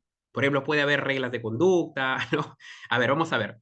El punto decisivo para la distinción entre reglas y principios es que los principios son normas, dice aquí, normas que ordenan que algo sea realizado en la mayor medida posible, dentro de las posibilidades jurídicas y reales existentes. Por lo tanto, los principios, dice el maestro Robert Alexi, son mandatos de optimización. Interesante, mandatos, cuando algo se dice, vamos a optimizar algo, vamos a mejorar algo, dice, ¿no? Que están caracterizados por el hecho de que pueden ser cumplidos en diferente grado y que la medida de vida en su cumplimiento no solo depende de las posibilidades reales, sino también de las jurídicas. Y acá vamos a ver algo importante, importante, un concepto filosófico jurídico interesante. A ver, cuando se pregunta, ¿no? Hay una pregunta, dicen, a ver, existe, y ojo, vamos a aterrizarlo en la filosofía jurídica, ¿no? Dice aquí, ¿existe la verdad absoluta? Es una pregunta, ¿no? Que se hacen, ¿no? ¿Existirá la verdad absoluta? ¿Se podrá llegar a la verdad absoluta en el proceso, por ejemplo? Según, digamos, la doctrina dice que no. Y la práctica también ha demostrado que no, ¿no? La verdad absoluta, es decir, sí o sí que algo sea verdad, no existe. No existe. Es decir, el conocimiento absoluto, total de la verdad no existe. Ahora ustedes me preguntarán, profesor, pero si no existe la verdad absoluta, ¿por qué condenamos a alguien cuando no se tiene la verdad absoluta? Porque puede que sea inocente, ¿no? Porque ¿qué se entiende por verdad absoluta? Que no deja ningún atisbo a alguna equivocación, ¿no es cierto? Y suena un concepto, es un concepto obviamente abstracto y que se encierra en eso, ¿no? Ahora, si la verdad absoluta no existe, ¿por qué se condena a alguien? Y acá entra algo fundamental, ¿no? Que es la famosa certeza en el proceso. ¿Y qué es la... A ver, si esta es la verdad absoluta, ¿qué es la certeza? Es la aproximación a la verdad. Interesante, ¿no? Esto, digamos, ¿cómo lo definen? Si la verdad absoluta no existe, lo que más se... Y es un ideal, la verdad absoluta, obviamente, ¿no? Es un ideal. Lo que se debe buscar en el proceso penal es la certeza. ¿Y qué es la certeza? La aproximación a la verdad. Y para conseguir certezas en el proceso, se debe cumplir obviamente con garantías, ¿no? Con un debido proceso, con una instrumentalización correcta del derecho penal, ¿no es cierto? Ahora, vamos al punto 2, ¿no? Los principios. A ver, hay múltiples principios y vamos a abordar sobre todo los del título preliminar y los que más, digamos, tienen mayor raigambre, ¿ya? Vamos a ver con el primero, principio de legalidad. Y esto es algo que ya, digamos, le hemos mencionado anteriormente, ¿no? A ver, cuando algo dicen, ¿no? A ver, vamos a algo coloquial, dicen, a ver, es legal, a ver, una persona dice, ¿es legal o no es legal? ¿Qué quiere decir eso? Que se puede hacer o no se puede hacer, ¿no? A ver, venderle bebidas alcohólicas y venderle cigarrillos a un menor de edad es legal, totalmente ilegal, ¿no? Totalmente ilegal. Ahora, pregunta, ¿por qué dice que es menor de edad? Ahora, eso es relativo, depende de qué país, ¿no? Por ejemplo, vender bebidas alcohólicas y cigarrillos en nuestro país tiene que tener 18 años, ¿no? En Norteamérica la mayoría de edad se consigue a los 21 años. Otro ejemplo, eh, las drogas, por ejemplo, como la marihuana, en nuestro país, digamos, se persigue, ¿no? Se persigue. Pero en varios países, ojo, en Uruguay, por ejemplo, cerca, ni siquiera hay que irnos a Europa. En Uruguay, la planta del cannabis se vende en las farmacias, por ejemplo. En Europa, Ámsterdam, Holanda, Países Bajos, perdón, ahora que se cambió la denominación, es permitido, principio de legalidad. ¿Y qué podemos entender por ese principio sin adentrarnos todavía? Podemos decir, ¿no? Uno puede hacer lo que la ley no le prohíba. Principio de legalidad, por ejemplo, ¿no? Principio de legalidad es también, uno no puede ser condenado o sentenciado o perseguido por lo que no es establecido en el código, en la ley, ¿no? A ver, por ende, esto de acá es una garantía fundamental de la persona. ¿Y por qué? Porque para que una persona sea perseguida, investigada y condenada, tiene que previamente ese delito o esa conducta haber estado prevista o plasmada con anterioridad en un papel, en el código o en un decreto. Fundamentalmente ello. Si esto no existe, se rompe con este principio. A alguien no le pueden condenar o perseguir por algo que no está previsto en la ley. Ojo, principio de legalidad, ¿no? Esto de acá lo podemos encontrar en nuestra Constitución Política del Perú, ¿no? En el artículo 2 lo detalla bien claro, ¿no? Y obviamente en el artículo segundo del título preliminar del Código Penal. ¿Qué dice esto, no? Aquí dice nuestro Código Penal en el título preliminar sobre este principio. Nadie será sancionado por un acto no previsto como delito o falta por la ley vigente al momento de su comisión, dice acá. Es decir, al momento de cometer este delito por omismo, ¿no? Tiene que estar previamente vigente en un orden normativo. Interesante entonces, ¿no? De que, ojo, nadie puede ser, digamos, penalizado por ello. Entonces, genera una seguridad y una garantía a la persona, ¿no? De que no va a ser perseguido por ello. Ahora, puntos importantes, ¿no? Y recapitulando, a ver, no se le puede castigar si su conducta, obviamente, no estaba prevista en la ley, la Constitución que ya le hemos dicho y el Código, ¿no? Y acá hay algo interesantísimo, ¿ah? Se deriva de dicho principio uno de los elementos fundamentales en la estructura del hecho punible, que es la tipicidad. ¿Y por qué este punto? A ver, porque cuando en los salones, ¿no? Bueno, es algo que vamos a ver también más adelante, que es el delito. Cuando preguntan, ¿no? ¿Qué es el delito, no? Digamos, el concepto más aceptado es, ¿qué es la conducta? Dicen ahí, ¿no? La conducta típica, antijurídica y culpable, dicen ahí. Delito. Conducta típica, antijurídica y culpable. ¿No es cierto? Es decir, eh, en lo que se enseña en las universidades y lo que se en la doctrina, ¿no? Y lo que se ha establecido en nuestro régimen, ¿no? Entonces, ¿por qué dice que la conducta es, perdón, por qué dice que el delito es la conducta típica, antijurídica y culpable? Conducta, obviamente, porque es un hecho humano, exteriorizado.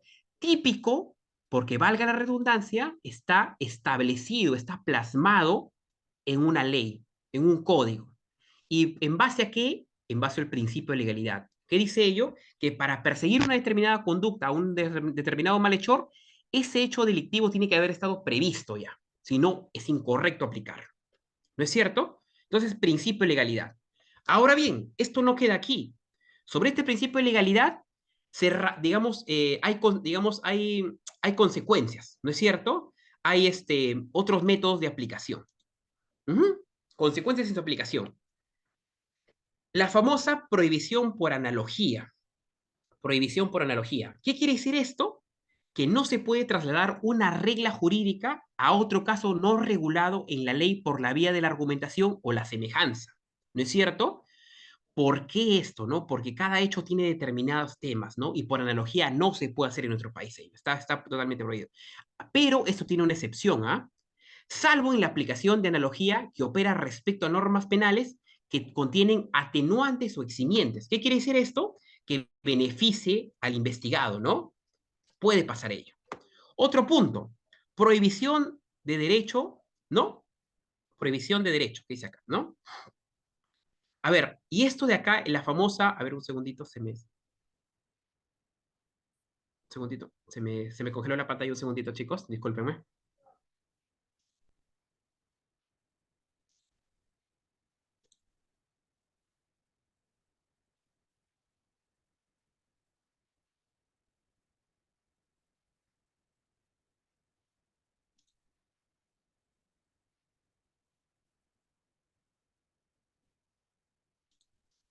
Ya está, disculpen, chicos, se me había congelado la pantalla, una disculpa. Ya. A ver, otro punto. Prohibición de derecho constitucionario para fundamentar y para agravar la pena, dice aquí. Ujú. Punto fundamental acá. Dice que se prohíbe o no se reconoce el derecho no escrito y la punibilidad no puede basarse, ¿no? En el derecho constitucionario. Ojo, ¿y qué es el derecho constitucionario? La costumbre, ¿no? No puede basarse en ello. Pero también esto tiene una excepción, dice aquí, ¿no? Salvo la aplicación del derecho constitucionario por el fuero comunal autorizado expresamente en la Constitución, ¿no? Eso sí se puede. Pero lo demás no, ¿no? O a ver, otro punto para avanzar antes que se me vaya el tiempo. La prohibición de retroactividad. A ver, cuando dicen, a ver, antes de ir al principio, la palabra retroactivo. Retroactivo es cuando se toma en un tiempo pasado, ¿no? Cuando vamos hacia atrás, ¿no es cierto? Ahora, ¿qué será la prohibición por retroactividad?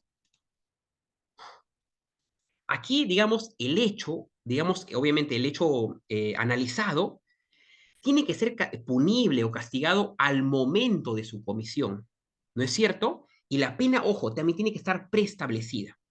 Esto, ojo, también tiene excepciones, salvo, ¿no? La aplicación retroactiva o ultraactiva en el caso expresamente autorizado, ¿no? Fundamentalmente por otro principio, ¿no? A ver, ¿qué otro punto derivativo? La prohibición de leyes penales, ¿no es cierto? Y penas indeterminadas. Aquí, obviamente, es decir, el castigo, la punibilidad, debe estar legalmente determinada antes del hecho, obviamente, ¿no? Es decir, el que hace la ley es el señor legislador, debe, ojo, está en la obligación de hacer esa ley con claridad y absoluta precisión. Es decir, establecer la conducta punible y su sanción, ¿no? Bien, fundamentalmente ello, ¿no? Algunos aspectos importantísimos de esto. Segundo punto, que ya, digamos, ¿y por qué lo he tomado? Porque creo que yo es el más importante, ¿no? A ver, vamos a analizar el principio de analogía, ¿no? Acá, digamos, ¿qué nos dice el código? ¿No? Indica que no es permitida la analogía para calificar el hecho como delito falta, ¿no? Es decir, porque obvio, cada estructura delictiva tiene determinados parámetros, ¿no? Cada determinados índices, ¿no? Acá otro punto dice acá, cada caso es particularmente único, ¿correcto? Por ello, no puede ser aplicada una norma en dos o más situaciones parecidas, ¿no? Prohibición de analogía, ¿no? Exige una valoración del comportamiento humano, obvio, la conducta, ¿no es cierto? Fundamental prohibición por analogía. Ujú. Uf, importantísimo. A ver, ¿por qué el legislador tomó en el título preliminar la prohibición, indirectamente la prohibición de los bienes jurídicos? ¿Por qué? A ver, porque, a ver, ¿qué decíamos al inicio? ¿Qué es lo que, a ver, ¿por qué es el derecho penal? A ver, decíamos, ¿no? El derecho penal obviamente está para, digamos, como una espada, ¿no? Para generar un control social, ¿no? Para que no se descarrile la sociedad. ¿Y por qué? Porque si no había derecho penal, las personas delinquían o cometían abusos, ¿no? Contra otros. Y al cometer esos delitos, ¿qué era lo que dañaban? Pueden decirme, no, por eso robaban, sí, incendiaban, sí, delito contra la libertad sexual, sí, asesinato, sí. ¿Y qué era ello? ¿Qué dañaban? Los bienes jurídicos, a la vida, a la salud, digamos, al patrimonio, digamos, al buen funcionamiento del Estado, por ejemplo, la corrupción de funcionarios, eso. Por eso, la importancia del principio de protección de los famosos bienes jurídicos, ¿no? ¿Y qué nos dice ello, no? Ojo, esto también lo podemos decir como el principio de ofensividad o lesividad. ¿Y por qué? Porque suponemos, ¿no? Valga la redundancia, está lesionando, está dañando, está afectando un bien jurídico. Ujú. Acá debemos tener un punto claro, ¿no? Tenemos que establecer para que una conducta sea típica, tiene que ser estrictamente necesaria que dicha conducta lesione o ponga en peligro el bien jurídico tutelado por la ley penal. ¿Y qué son los bienes jurídicos tutelados por la ley penal? Lo que protege la ley penal, ¿no? La vida, el patrimonio, la salud, etcétera, ¿no? Ahora, ¿qué nos dice la doctrina, no? ¿Qué podemos considerar como bien jurídico, no? Básicamente, no solamente las cosas materiales, ¿no? Sino entendiéndolos, ¿no? Como supuestos fundamentales o condiciones indispensables o valiosas para la realización y la vida en común también, ¿no? ¿Qué tenemos ahí? Digamos, la libertad, la integridad, etcétera. Entonces, ¿por qué es ese principio? Porque tiene que entrar a tallar que el derecho penal protege los bienes jurídicos, ¿no? Y el que daña o pone en peligro estos bienes jurídicos, como la vida, como la salud, como los temas patrimoniales, comete delitos, ¿no?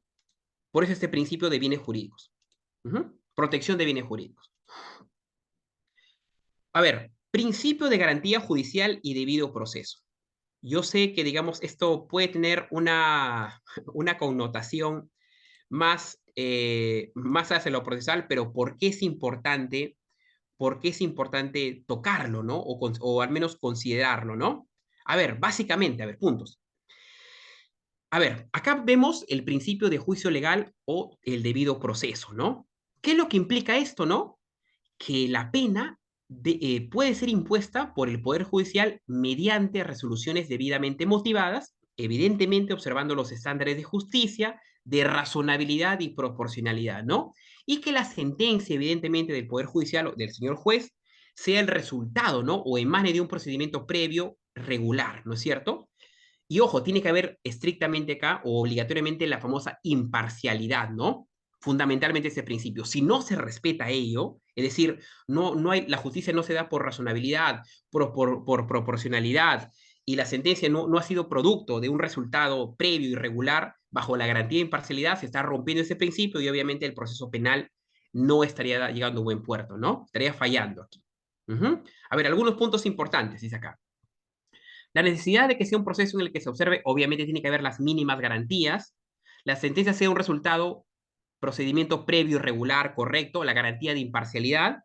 Y a ver, otro punto importante, la pena solo puede ser impuesta mediante, correcto, resoluciones. ¿Y qué es una resolución debidamente motivada? Cuando esté debidamente fundamentada, ¿no? Hay un argumento jurídico correcto, que el juez no lo haga porque se le dé la gana, sino porque de verdad hay una motivación correcta.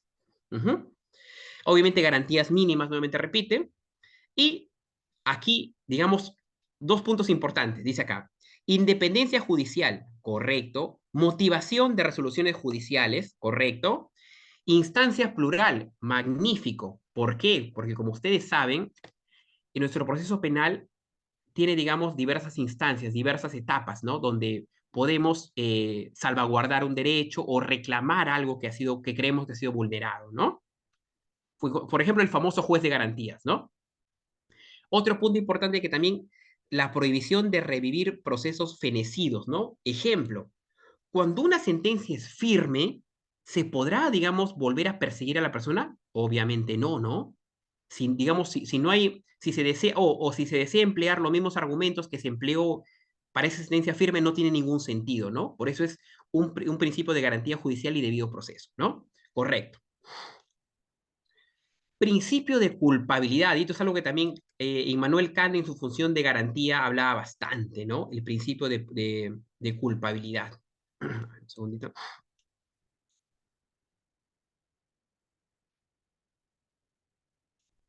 A ver, este principio de culpabilidad, a ver, repitiendo, a ver, ¿y dónde aparece esto, no? A ver, repitiendo. Cuando dice, ¿no? El delito es la conducta típica, antijurídica y culpable, ¿no? Culpabilidad, dice ahí, ¿no? Entonces, vamos quedando esa idea, ¿no? A ver, ¿qué es lo que garantiza este principio de culpabilidad y por qué es tan importante o tan medular, dice aquí?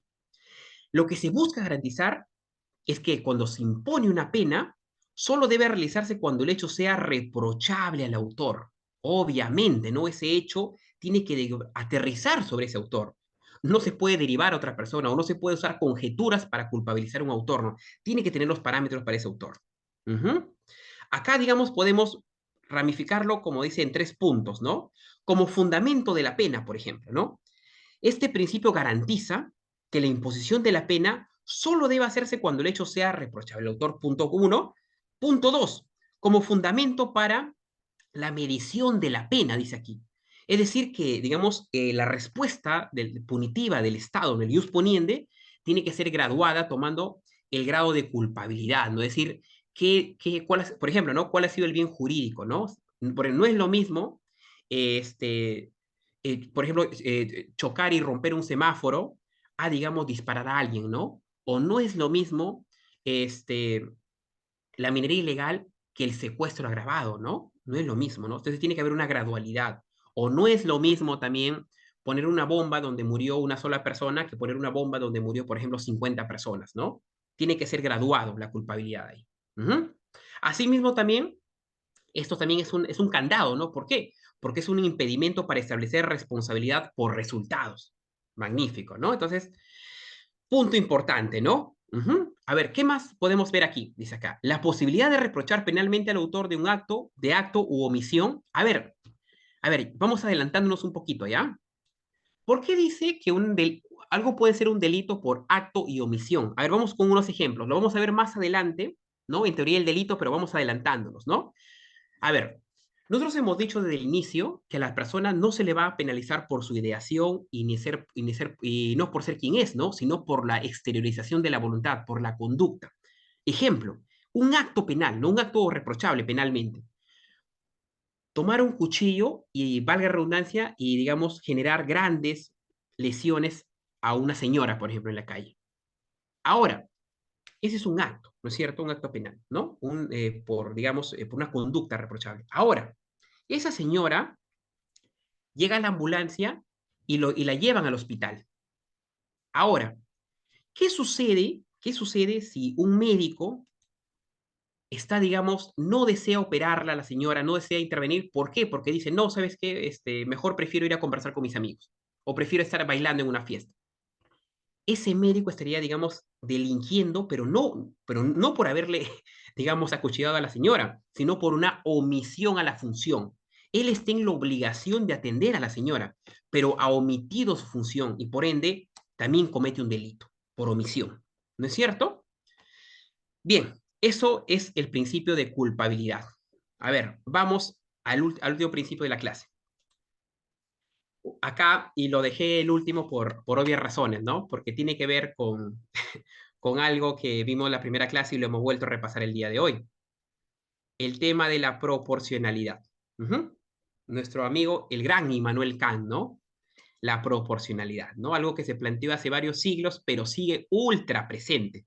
Y así mismo también como vimos la jurisprudencia de la última clase, ¿no? Hablábamos sobre, ¿no? Sobre lo que es el código, lo que es el TC. ¿No es cierto? Veíamos que Kant es nombrado por el tema de la proporcionalidad, ¿no? Vamos a ver aquí. ¿Qué nos dice en el derecho penal el principio de proporcionalidad? Vamos a ver aquí. Creo que todavía sí cumplimos, sí llegamos al tiempo, chicos, ¿no? Tenía miedo que me vence el tiempo. Bien, a ver, recordando, nosotros en la clase anterior habíamos dicho proporcionalidad es, digamos, establecer parámetros para que el juez o la sociedad en su conjunto no se exceda, no se extralimite, ¿no? Digamos, si una persona, por ejemplo, cometía 5X, debía ser tratada por los 5X, ¿no? Si cometía 50X, tratada por los 50X. No debía el Estado extralimitarse o abusar de esa persona, ¿no? Por eso estaba ahí el principio de proporcionalidad, ¿no? De las penas, para ser más exacto aquí, ¿no? Ahora, ¿qué ideas podemos tomar aquí, no? ¿Qué, digamos, qué implicancias puede haber aquí, no? Sobre la pena en este principio, ¿no? Que la pena debe ser adecuada al fin del derecho penal, ¿correcto? Que la pena estrictamente se traduce en la protección de los bienes jurídicos y el respeto a la dignidad del hombre. Esa palabra dignidad, ¿no? Que también Kant lo tomaba mucho. Asimismo, también Asimismo, esto, digamos, se logra sostener, ¿no? Porque la pena no debe sobrepasar las exigencias de la necesidad. Es decir, que la reacción punitiva del Estado, que es obviamente la última ratio, el último recurso, a ella se tiene que recurrir cuando los medios no penales para garantizar la eficacia hayan fracasado, ¿no? Fundamentalmente eso, principio de proporcionalidad. Ahora bien, vamos a ver qué nos dice Malalamiin, ¿no?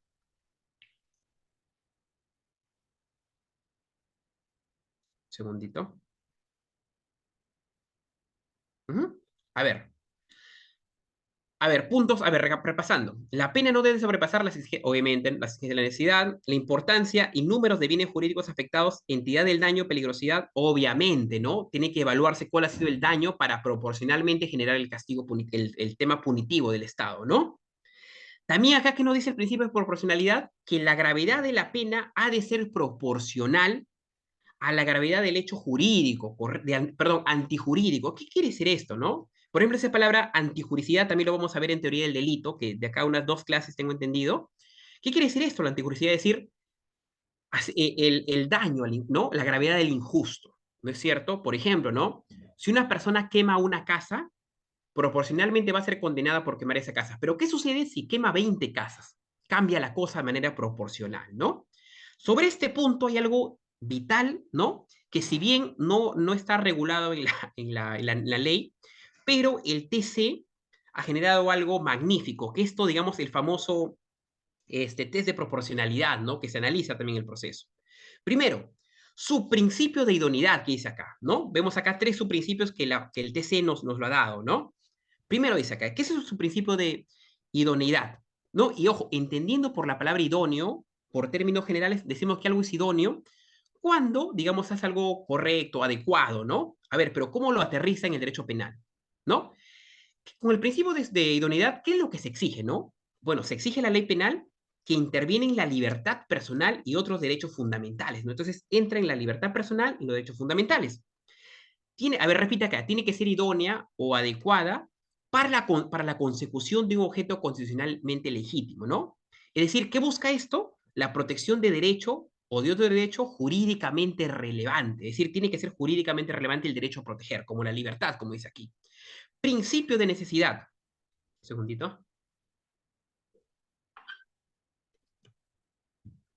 Principio de necesidad. Aquí entra a tallar el legislador, ¿no? Dice acá.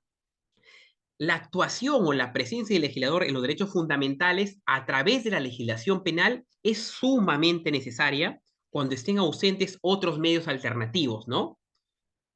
Que revistan cuanto menos la misma idoneidad para lograr el objetivo constitucionalmente legítimo, ¿no? Entonces, tiene que estar, cuando no hay esos medios alternativos, ingresa este principio de necesidad, ¿no? A ver, el último principio, el subprincipio, perdónenme, ¿no es cierto?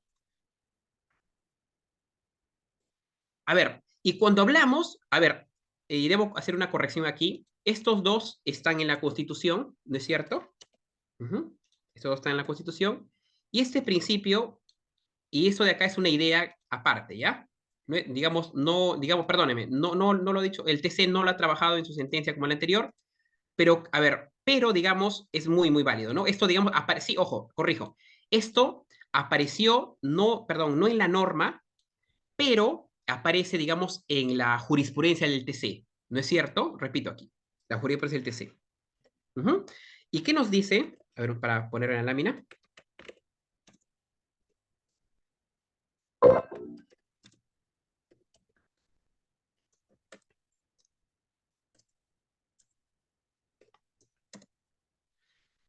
Bien, bien, a ver, principio de proporcionalidad en sentido estricto. A ver, sentido estricto ya nos da a entender ya que va a ser encasillado en algo, ¿no? A ver, ¿qué nos dice?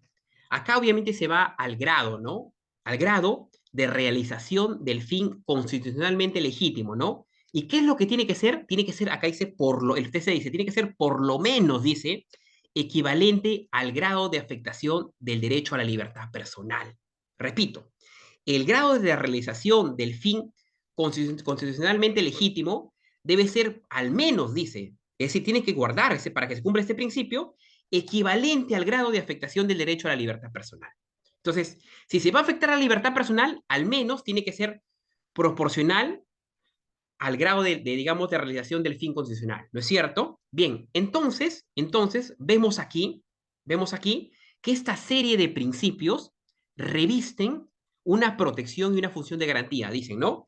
Señor Estado, si bien vas a penalizar, vas a, digamos, aplicar tu ius poniente, pero hazlo respetando los principios, respetando la función de garantía, respetando los parámetros jurídicos que nos da nuestro derecho penal o nuestro proceso penal, ¿no es cierto? Entonces, vemos aquí que el derecho penal tiene características, tiene armas, tiene, digamos, formas de enfocar, formas de castigar, pero no se da con una libertad total, sino se ejecuta bajo determinados parámetros y protecciones como las garantías al procesado. ¿No es cierto? Bien, bien, estimados estudiantes.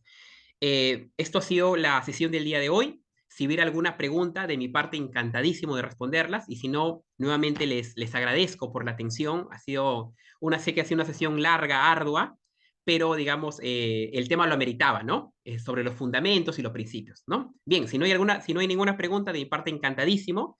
Y nos vemos el próximo miércoles a las 6 de la tarde. Perdón, a las 7 de la noche, mil disculpas. Muchas gracias. Gracias, doctor. Muchas gracias, Ezequiel, muy amable. Muchas gracias, profesor. Gracias, muy amable, muy amable.